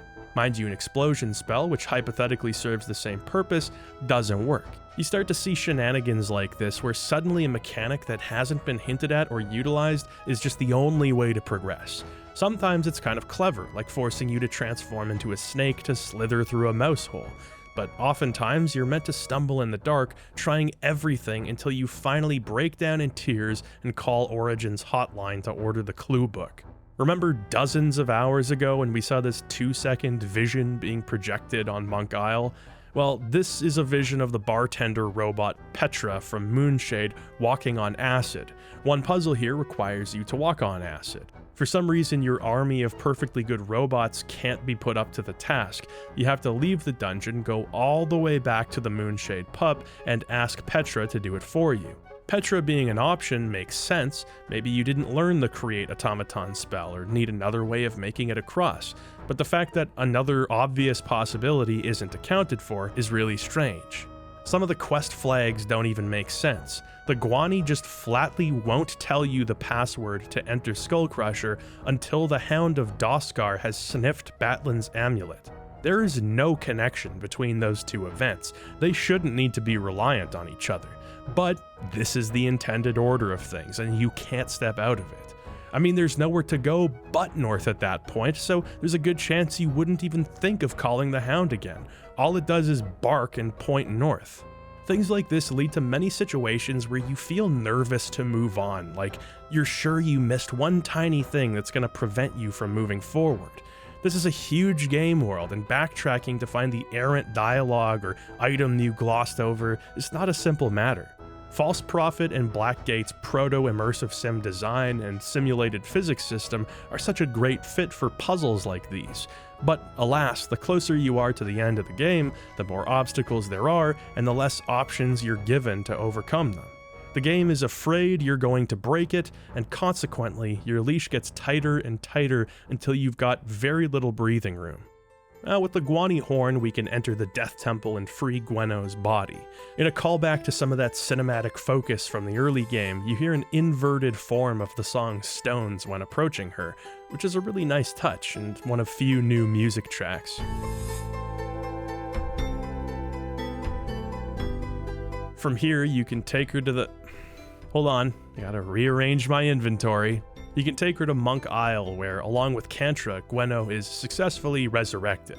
However, the two of them have been possessed by Banes, leaving them afflicted with some sort of spiritual malady. Yeah, she's fine, just rub some whiskey on her gums and she'll be good as new. In order to cure this sickness, we have to travel to Moonshade and speak with Fedibiblio, but Fedibiblio became a statue during the invasion of the Banes, so we have to go to Skullcrusher to retrieve a magical wand called the Philanderer's Friend. It turns things to stone and then back to normal again. Okay, that's actually pretty good. So you turn Fedibiblio back and he gives you an old Ophidian scroll with instructions on how to save someone who's been affected by imbalance. You guys sure this is a good time to be dancing? Shouldn't you be resurrecting the world right now? If there's a party, I'm bringing my friends. No, we may not. We have to go to the 3 Temples of Order and the 3 Temples of Chaos to fill buckets with virtue water. Thankfully, the world's only bucket salesman lived through the apocalypse, which when drank will cure the individual of their sickness. In order to even reach some of these temples via the Dark Path, we need the associated Serpent Teeth. They were originally given to the mages of Moonshade, which necessitated you finding them and doing favors for them, but now that, well, you know, they're all dead, the teeth are just sitting in big shiny treasure chests located in every Moonshade house. Kind of an inelegant way of getting this part over and done with. Stefano will only give you his tooth if you protect him from an assassin called the Death Knight. So it just immediately shows up when he's done talking to you, and you kill it, and that's it. What was the point of that? It feels like there was supposed to be more to it. And now Stefano won't talk to me for some reason, so I'll just have to leave and hope that he's normal when I come back. With the teeth in hand, you can visit the temples. That's 6 more dungeons with logic puzzles, teleporter mazes, and regular mazes, but this time there's lots of cloud coverage so you can't see where you're going. And you place items on important looking pedestals, and you place items on unimportant looking pedestals, and you read a lot of books, and you answer a lot of questions, and you don't cross another T or dot another lowercase j until you've collected that water, Bob Cratchit. In fairness, the puzzles aren't all bad. There are some pretty good ones here, in fact. One of my favorites is the Temple of Tolerance. You might remember that some time ago, Mortegro the Necromage was struck by teleportation lightning and replaced with an altar. At the temple, you'll find Mortegro stranded where the altar is supposed to be. So you free him, but how do you get to the water? Well, you gotta go to his house in Moonshade. In his basement, where he was when the exchange happened, you find the altar and thus the water of tolerance flowing out of it. It's easy to write him off as yet another victim of the teleport storms, but that whole story comes back around in a clever way. Nice moment of setup and payoff. I also appreciate that all of these Order and Chaos shrines aren't strictly here to be game levels or puzzle areas. They actually appear to have functional purpose and some history attached to them. For example, the Temple of Emotion was the site of a large-scale slaughter carried out by the forces of Order during the war. You can see the results of that to this day. The Temple of Enthusiasm was the site where the Great Hierophant was killed, acting as the catalyst for the Great War. There's a natural inclination to see Order as the good guys, but both extremes come with their own baggage. Chaos is obviously tantamount to lawlessness, disorder, and nihilism, but Order isn't all that pretty either. On top of seeing the human cost of their Inquisition, you'll find destroyed artworks and relics at the Temple of Enthusiasm. This attempt to erase the culture of their enemies and stifle creativity gives the forces of Order a fascistic element, counter to the anarchy of Chaos. Despite the blame for the great Hierophant's death being laid at the feet of the Chaos followers, it becomes clear based on in-game text that his assassination was a false flag operation. It was carried out by the forces of order to justify a cleansing war on Chaos. It's all quite fascinating, with much of the history collecting dust in the form of Ophidian scrolls which have to be magically translated by the Avatar. We're neck deep in one of the longest CRPGs I've ever played, and there's still dense world building being wrapped up in a linear sequence of fetch quests. I have to respect the commitment. But at the same time, I am becoming increasingly exhausted at the sight of a new puzzle room. There have been so many dungeons in this game already, and I still feel like I'm not close to the end. If I was 14 years old with the summer of 1993 off and a case of Mountain Dew, I'm sure I would embrace the grind with great eagerness. But I'm not that, and man, it just feels endless. Even with the dark path giving you some limited access to fast travel, there's still so much walking back and forth, and of course enemies respawning and forcing you to move at a snail's pace. Is this a meta lesson? Are my tolerance and enthusiasm deliberately being driven out of balance, just as the Banes have perpetrated against the people of the Serpent Isle? Why, without some sort of balancing enthusiasm, the discipline I'm engaging to finish the game will become the anti-force of apathy. I can't give in to apathy. Not now, not this close to the end. Please, Serpent Isle, throw me a bone. There's some small sense of accomplishment in using the water to heal your afflicted allies. Drinking the water of discipline, Gwenno is restored to her old self. She warns us that the Banes must be caged, and soon. And to do this, we have to go back to Moonshade and talk to more wizards for further instructions. Well, at least we can save Cantra now.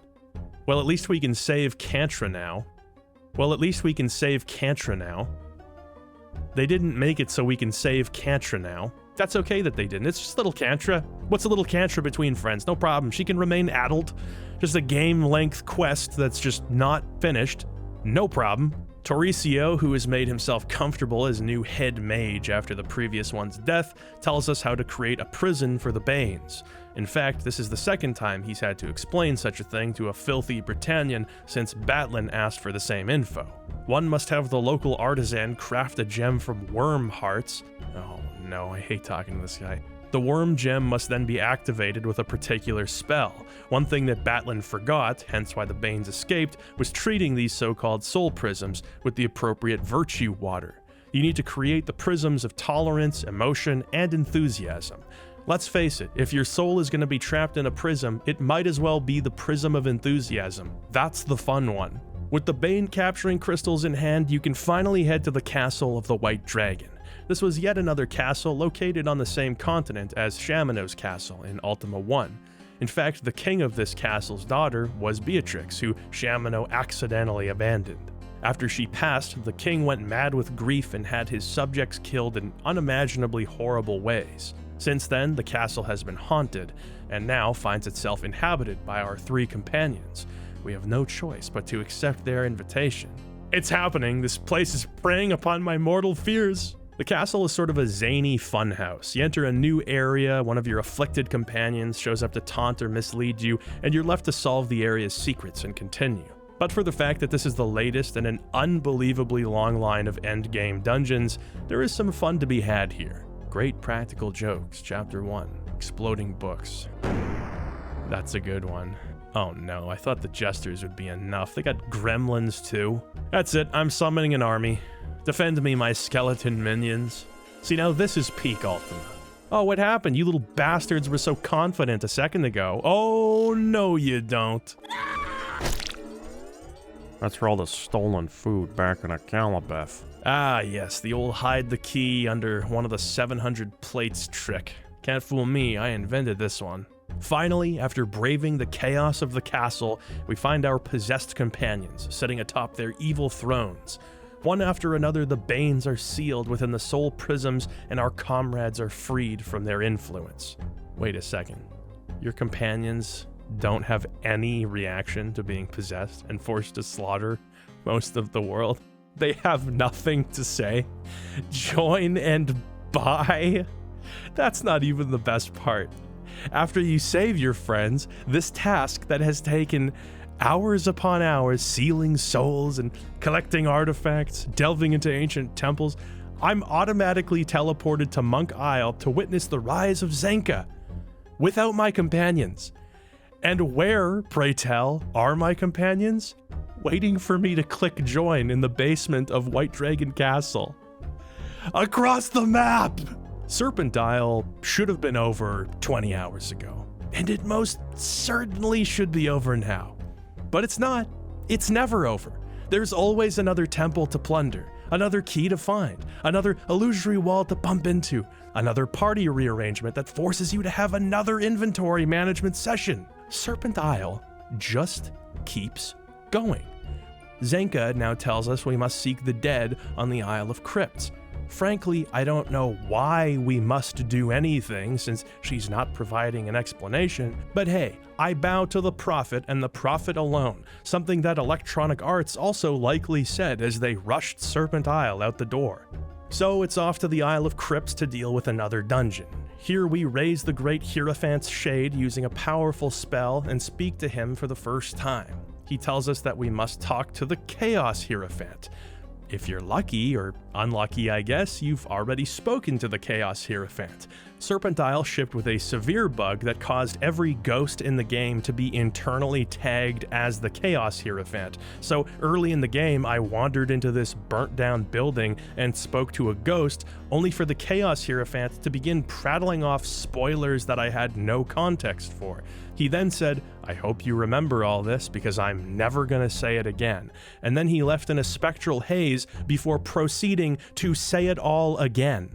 Anyway, we need to speak to the Chaos Hierophant because only he knows how to reunite the Chaos Serpent's shattered spirit. We're also told that in order to restore balance, we'll actually need more serpent artifacts than initially expected.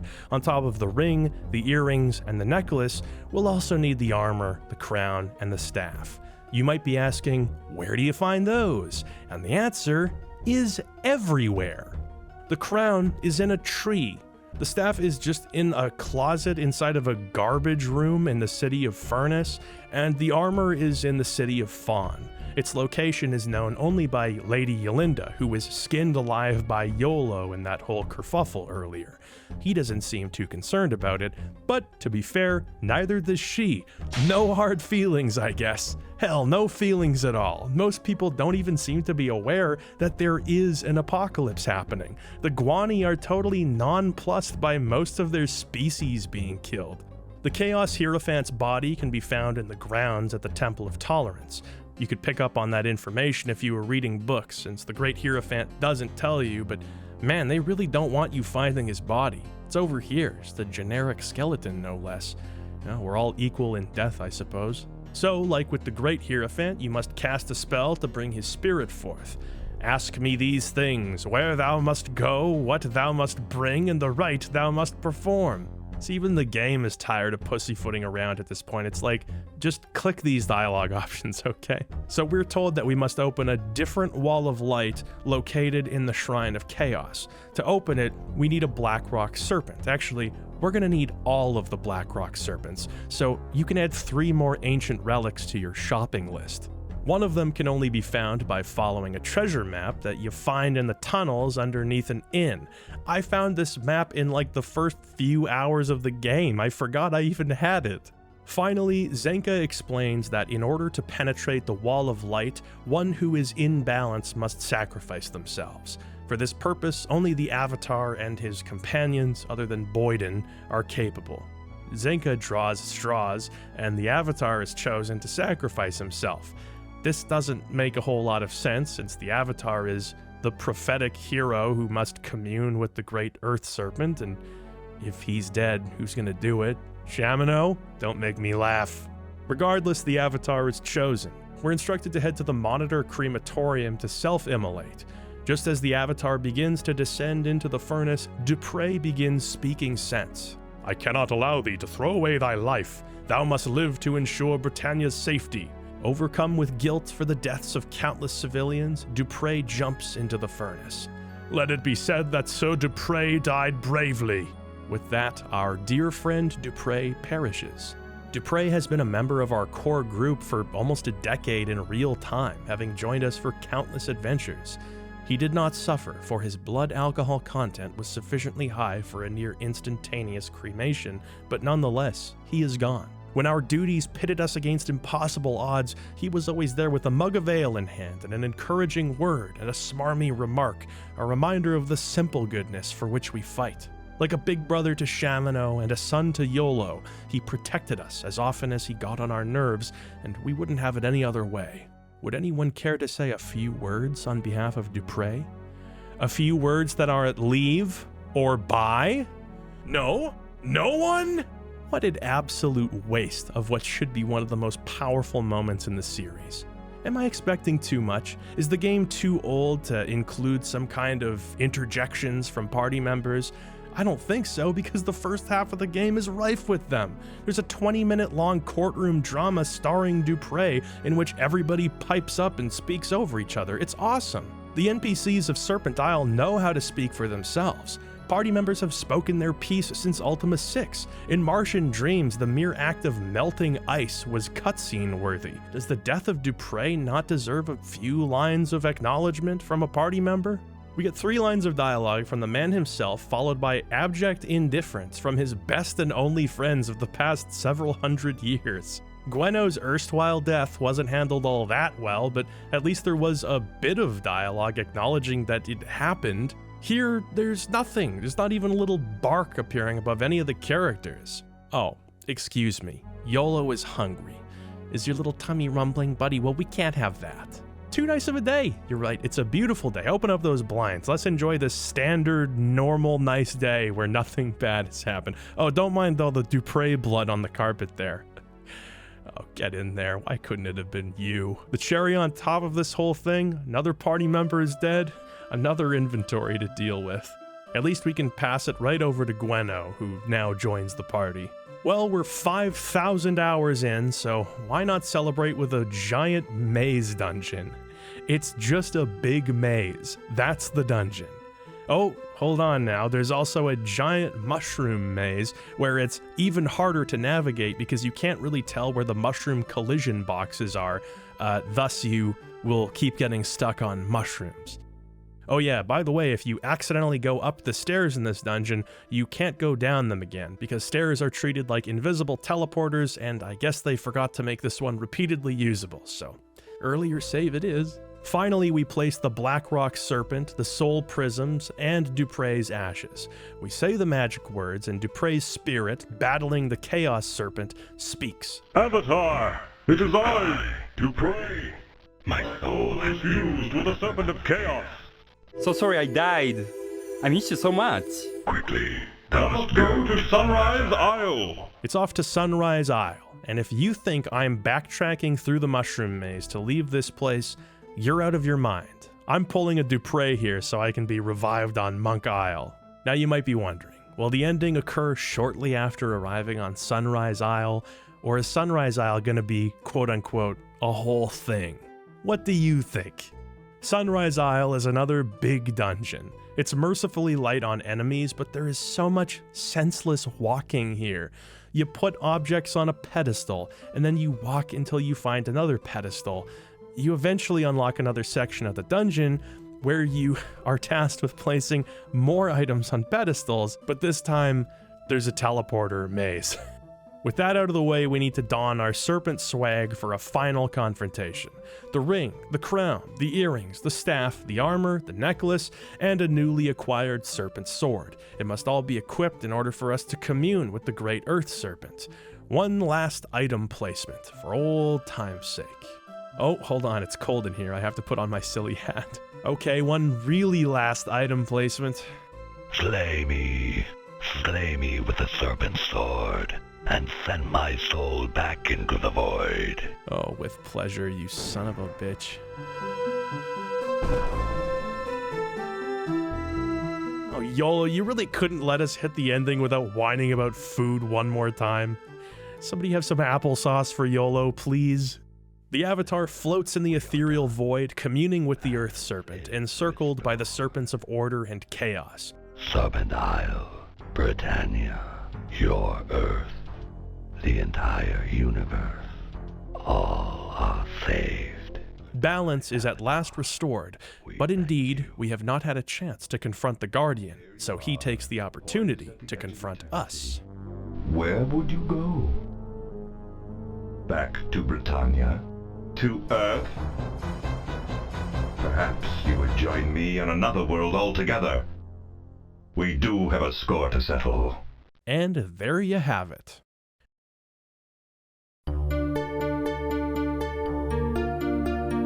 After experiencing all of this, the highs, the lows, everything in between, you may be asking yourself, what happened to Serpent Isle?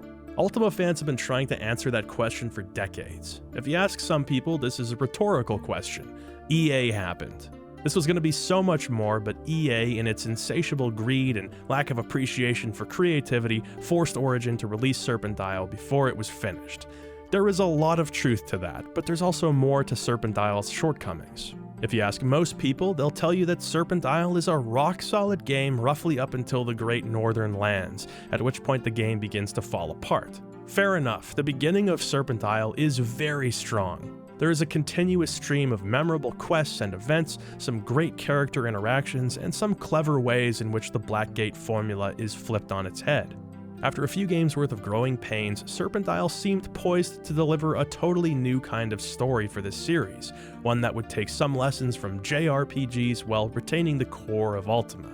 It's likely no coincidence that prior to leaving Origin, Raymond Benson was most intimately involved in Monitor's design work. Plot-wise, this is where the game is firing on all cylinders. It features more direct and involved plot lines and plenty of interactions between a cast of charming characters. Cantra follows you around like a lost puppy, wanting to tell you about the knights she holds in such high esteem. The different organizations candidly talk smack about each other to the Avatar, then treat him completely differently once he's tattooed. Leveling up requires you to head to the combat field, waiting for the right trainer to show up and give you a teachable beating. It's like you're participating in something real. It may not be Britannia, but it's pure Ultima. There's no one specific point where the bloom is off the rose as far as Serpent Isle's quality goes. Even in its first half, it feels as though the game is fighting with itself to work in two diametrically opposed ways. There are wonderful scenes of character interplay which hint at further developments. Imagine really getting to know Dupre or Shamino. That's the impression you're given with all these early game dialogues. But gradually, little by little, your characters stop participating in meaningful ways. They begin to act as little more than catalysts for further quests. Here, it begins to feel like the denser areas within Serpent Isle exist in this Truman Show-style vacuum. It's like the game is presenting a very particular version of itself, and it really doesn't want to give you the tools to step outside of that. Suddenly, you're accidentally breaking dialogue chains, learning things out of context, and moving past crucial quest items by no fault of your own. You have to play by the game's rules, but it's never really made clear what those rules are at any given time. It's simultaneously an open-ended, exploratory RPG where your progress is based on investigation and player knowledge, while also being a linear, plot-intensive adventure game where every section must be completed in particular sequence. For a game whose central themes are tied to balance, Serpent Isle often struggles to find it. As the story comes together, the game begins to fall apart. The thing is, there's so much to love here, and the reverence the developers had for Ultima's history is admirable, not only in its lore, but even in its gameplay and world design. The backdrop of Ultimas 1 and 3 are explored in ways that both respect and update the series' origin stories. Like Ultima 4, much of the game has you wrestling with a complex philosophical system and passing tests of virtue. Like Ultima 5, you explore how that same philosophy embodies evil as well as good. Like Ultima 6, you're tasked with saving a dying race that has been widely mischaracterized as malevolent. Like Ultima 7, you spend much of the game retracing a Guardian lackey's footsteps, having just missed them every single time. The game also borrows a lot of the eccentric qualities of the Worlds games, likely a result of Spectre's involvement in both. You ride the backs of giant sea turtles, explore prehistoric jungles, find vast underground cities forgotten by time, and encounter exotic humanoid species. You spend time in a city full of robots and eccentric researchers with wacky machines who demand your help. You even ask a female robot party member to move through an inaccessible dungeon area for you, which is literally just ripped straight from Martian Dreams. You have to deal with the elements and delve into collective dreams where innocent people are trapped between the waking world and the afterlife. You can bribe guards like Ultima Exodus. Hell, there's even some Ultima 2 DNA in here, what with the armies of violent jesters and all. Serpent Isle is essentially an Ultima's greatest hits tour. As such, what it really feels like is a swan song for the Ultima that we know. Just as Ultima VI acted as a bridge between the old and new styles of Ultima, Serpent Isle is a bridge between the two opposing perceptions of Ultima as a series. It's a curtain call for Ultima's golden age. If Serpent Isle was Origin's way of reflecting on and celebrating Ultima's history, then it's safe to say that EA's giant cane yanked them off the stage before they could finish. And that unfortunately brings me to Serpent Isle's biggest and baddest problem. Warren Spector said in a pre-release interview with Game Bites, "We don't rush products." While Warren may have meant that in all earnestness, I believe there was someone he forgot to consult. See, Origin did kinda rush products, and EA definitely rushed products. Christmas of 1992 was rapidly approaching, and the game wasn't even close to being finished. Though we know now that Serpent Isle's release was ultimately pushed back, at the time, EA was determined to have the game out. Their solution was to cut. A tremendous amount of content was either curtailed or just cut out altogether. What was salvaged had to be recontextualized to work within the game's severely neutered scenario. This led to dreadful pacing in the game's latter act, and some very unfortunate oversights that retroactively hurts those parts of the game that actually do work well. It's evident all across the game. The contrived methods through which items are given to you. The gargoyles in the city of Furnace, which was very likely meant to be a fully populated, functional city, are all just asleep when you get there. Characters having no reaction to major events like the deaths of main characters, or how about the skinned leader of Fawn not saying anything to the person who skinned her a few hours ago? There are huge omissions, like being unable to cure Kantra even though dialogue referencing this outcome is still present in the game's code. Quest flags are triggered arbitrarily, and sometimes not at all, and other times way before they're meant to be triggered, thus soft-locking the player. If you plan on playing Serpent Isle unmodded, you better have a list of things that you're not allowed to do. The further along you are in this game, the more it feels like you're tiptoeing across a minefield. Perhaps the most tragic of the changes made are those that compromise the original intention of the artists. Bill Armentrout saw the writing on the wall, and he knew the team would never be given a chance to implement many of their ideas. He approached Origin's upper management and proposed that Serpent Isle be split into two games, one taking place before the death of Batlin and one exploring the aftermath. Unfortunately, Origin was already going out on a limb with Serpent Isle as is. The idea of producing a sequel to a sequel to a sequel just made no business sense. The team wouldn't just have to make compromises, they'd have to take an axe to their original vision. Originally, each of the Banes was going to travel to one of the major cities and rule over it in their own uniquely tyrannical way. The people of Serpent Isle would become slaves to Iolo, Dupre, and Shamino, and depend on the Avatar to free them. As that deadline crept closer and closer, the team discovered that the necessary use code, a word Origin used internally to refer to their scripting system, was going to take too long to compile. They had no choice but to make a massive sweeping change to this section of the story. In order to simplify their work and save precious time, the NPCs would just die across the board. Even without knowing the story behind the game's development, this is obviously not what the team intended. When Warren Spector mentioned in an interview that Serpent Isle wasn't as dark as the Black Gate, it was likely before this change was implemented. The NPCs that do live frequently have nothing to say about the Armageddon they're witnessing. If you play the expansion pack after the Banes are released, you're told by Karnax that the Tree of Balance will undo the damage the Banes have caused, which is a band-aid solution, to put it lightly. One of Serpent Isle's biggest problems is the lack of reactivity on the part of NPCs, and this was largely caused by cuts. Dozens of unused conversations remain in the game's code, with NPCs gaining additional dialogue depending on the player's progress. From the invasion of the Banes to the death of the Goblin King, pages upon pages, thousands of words worth of dialogue were that close to being implemented, but it just couldn't be done in time. There's an entire massive island in the middle of the ocean, but the island was cut. You were originally going to be able to sail there in your very own boat, but the boat was cut. That weirdly abridged plot involving Stefano and the Death Knight, that was going to be an entire side quest, but it was cut. After the Bane of Wantonness invaded Monitor, the citizens would transform into the animals of their particular knighthood, wolves, bears, and leopards wandering around the city. But this was cut. Some of the code still floats around in there though, because leopards will just randomly spawn at some point in the city. In Moonshade, you would witness the Anarch Shamino wander around town, accusing mages of insubordination and having them executed, driving home his madness. But that was cut. The rangers sworn to protect the town would become extortionists.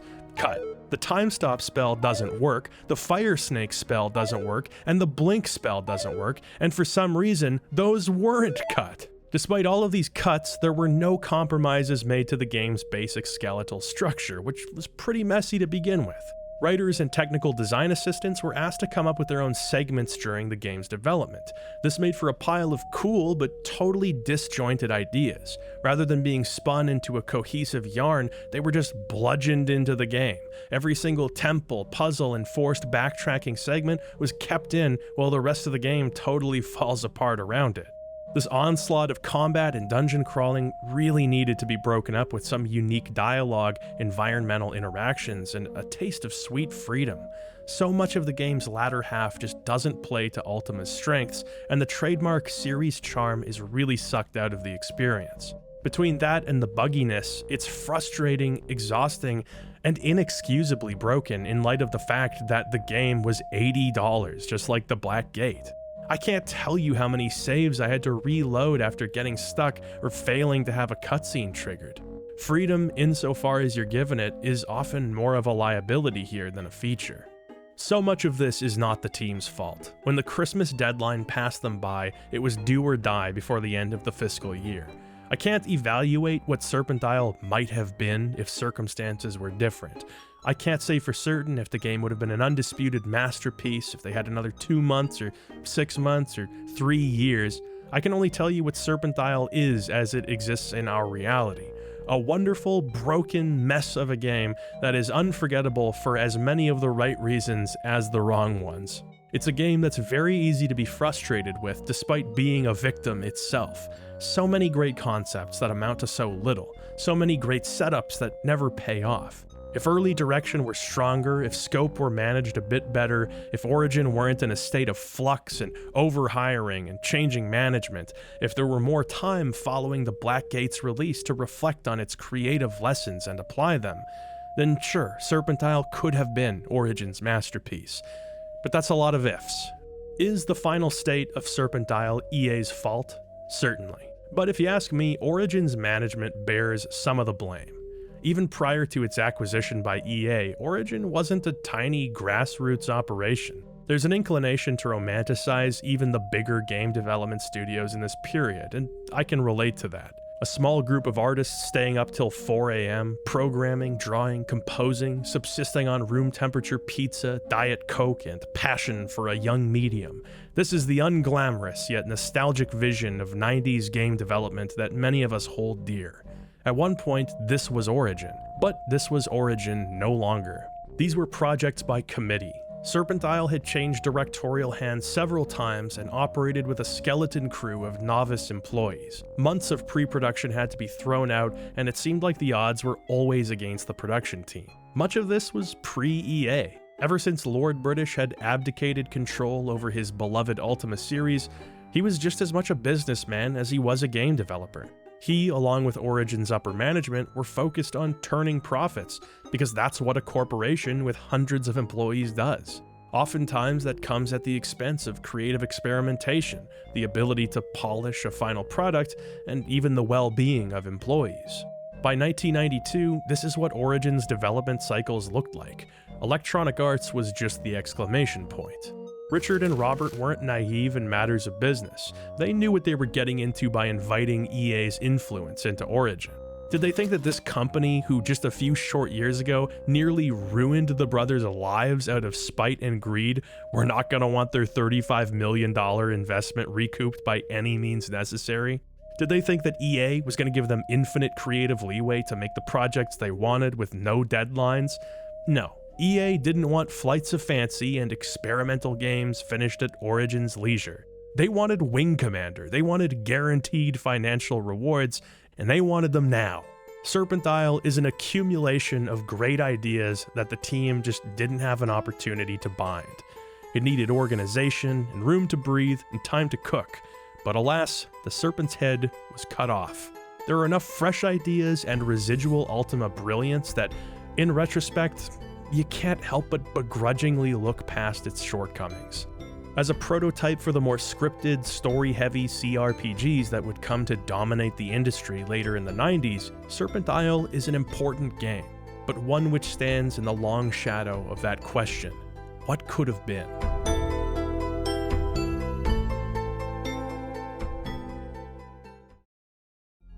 When the game was first released, it didn't exactly fly off store shelves. In modern Ultima tradition, it sold well enough, but it wasn't setting new records, not like Wing Commander, not even close. Total sales numbers aren't clear, but in its first 2 weeks post-launch, the game shipped 40,000 units before slowing down, with lifetime sales somewhere in the same neighborhood as Black Gate. It was to be expected. This was a sequel to a game that wasn't exactly a blockbuster hit in the first place. In light of that, its performance was surprisingly decent, ending 1993 as one of EA's top 10 best-selling floppy disk titles. This was no doubt helped along by the game's positive reception in the gaming press. European outlets in particular were just happy to have more Ultima VII goodness. Scores in the high 8s and 9s were common, with Tilt magazine naming Serpent Isle as its role-playing game of the year. Fans were by and large happy with the game, but not quite as taken with it as critics. Serpent Isle's position in Computer Gaming World's Reader's Choice poll peaked at number 19, narrowly beaten by the recently released Ultima Underworld 2 and nowhere close to Underworld 1. Also prevalent in Computer Gaming World's coverage of Serpent Isle was Scorpia's review of the game. We've talked about Scorpia before, but to refresh your memory, she was a pretty tough customer. The reviewer, who wrote for CGW, was notoriously critical and often controversial. Her critiques were harsh and pointed, but that only made her compliments sing. So when Scorpia said her favorite game of all time was Ultima IV: Quest of the Avatar, you know she was an Ultima fan. The operative word here being was. Starting with Ultima VI, her feelings on the Ultima series had become mixed. By the time the Black Gate had rolled around, her unmitigated praise for the series had become mitigated. In her review of Serpent Isle, every issue she had with the Black Gate was reiterated. The terrible party AI, the awkward inventory management, the game's voodoo memory system and constant need to access the hard drive, slowing everything to a crawl. But those same old problems were the least of Scorpia's criticisms. Unlike many of her fellow critics, she seemed keenly aware that Serpent Isle was not a finished game. Incomplete storylines, inconsistent quest triggers, confusing dialogue, obtuse puzzles with restrictive solutions. She tears into the game with a lethal honesty, convincingly laying out her case with clear examples for each criticism. Bear in mind that back when the game was first released, few outside of Origin would have been aware of its development woes. Most reviewers talked about Serpent Isle in the broadest possible sense, without even mentioning the game's bugs and unfinished final act. It could be that these magazines just wanted to maintain a positive relationship with Origin and EA, but it's also likely that many of the reviewers simply didn't finish the game. Back in the Wild West of game magazines, journalists were given a stack of 100-hour RPGs they were expected to play and write about before the end of the week. It may sound odd, but it wasn't all that uncommon for a reviewer to play a few dozen hours of the game and write a review based on what they did play, rather than the game in its totality. If you play Serpent Isle and you go through Monitor, Moonshade, Fawn, and the Mountains of Freedom, even exploring some of the North, your opinion on the game is going to be pretty positive. But Scorpia played the game all the way through, and as such, she's one of few contemporary reviewers who noticed the game's shortcomings, and boy did she notice them.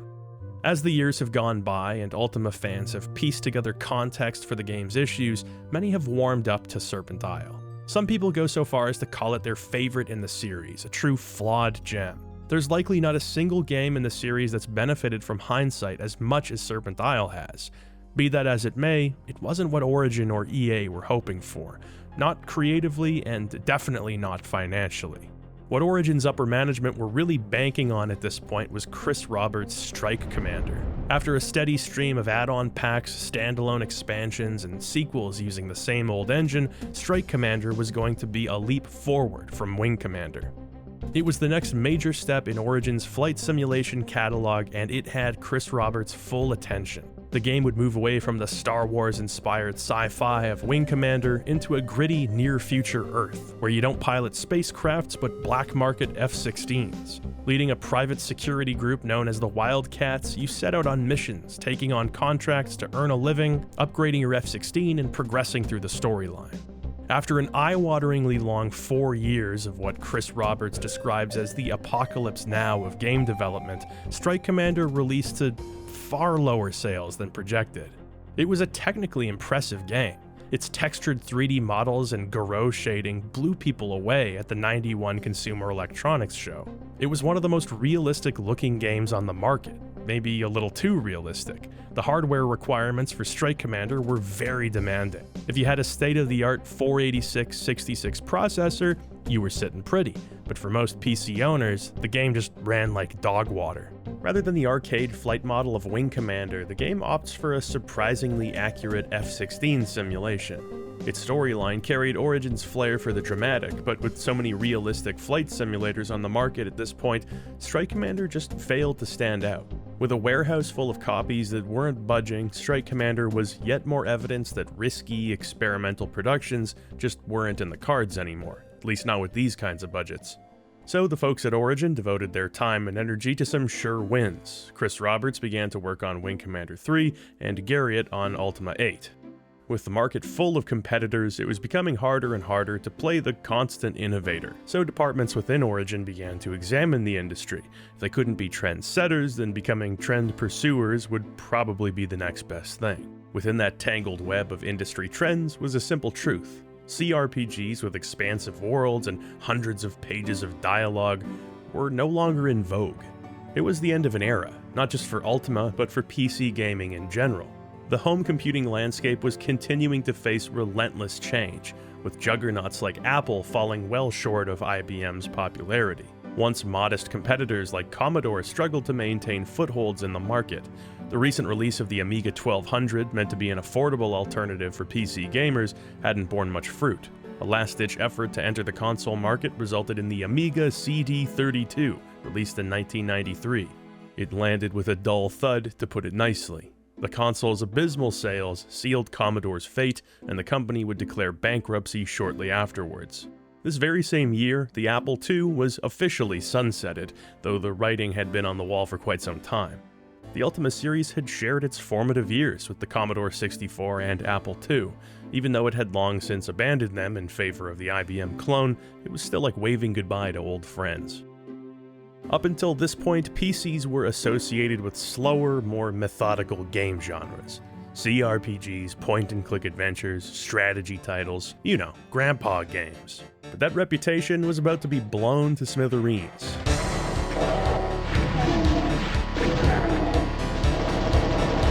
The PC was no longer strictly associated with glacially paced strategy games like Crisis in the Kremlin, or sepia-toned dork simulators like Darkseed. This dilapidated room gives me the chills. Now, owning a badass PC meant getting fast-paced, smooth-scrolling, graphically violent 3D shoot-'em-ups that consoles couldn't handle. Doom was a cultural phenomenon.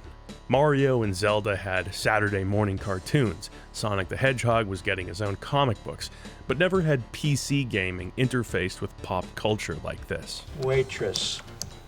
Got it. You guys want to play Doom? Every home console manufacturer was trying to squeeze Doom onto their system just to get a piece of that pie. But there was no way to make that happen without serious compromises. Not without the CD-ROM, that is. The flexibility and vastly increased storage capacity of the CD-ROM made it an obvious successor to the floppy. In fact, CDs had been in use for several years by this point. There was a CD-based home console gold rush, as systems like the Sega CD, TurboGrafx CD, and the forthcoming 3DO, conceived by Trip Hawkins himself, were flooding the market. When the Sega CD had released in 1991, it was like a glimpse into the future. An underwhelming, FMV-laden, tripe-filled future. But The high-quality video and audio were still really impressive. These CD-based consoles struggled to catch on because of, among other things, high hardware costs, which were then passed on to consumers. I mean, who was going to pay $400 in 1989 for the TurboGrafx CD, an add-on that required a TurboGrafx 16 to even use in the first place? CD-ROM drives were luxury hardware, but that was changing fast. By 1993, they still weren't what you'd call cheap, but more companies were bundling their computers with the technology built in.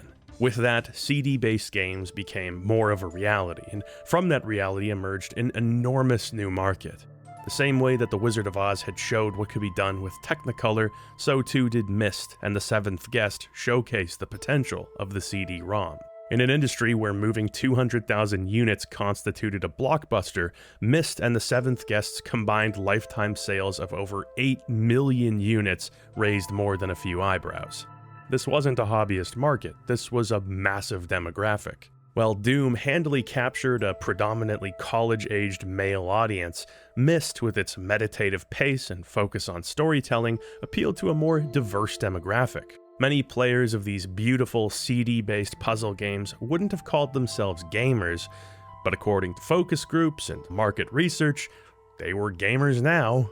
Between the two extremes of adrenaline-seeking young adults and casual users looking to unwind, the PC gaming audience really set itself apart from console gamers. On average, they were older, wiser, and, incidentally, a lot wealthier, a lot more likely to buy software that interested them rather than having to wait for a birthday or Christmas to roll around.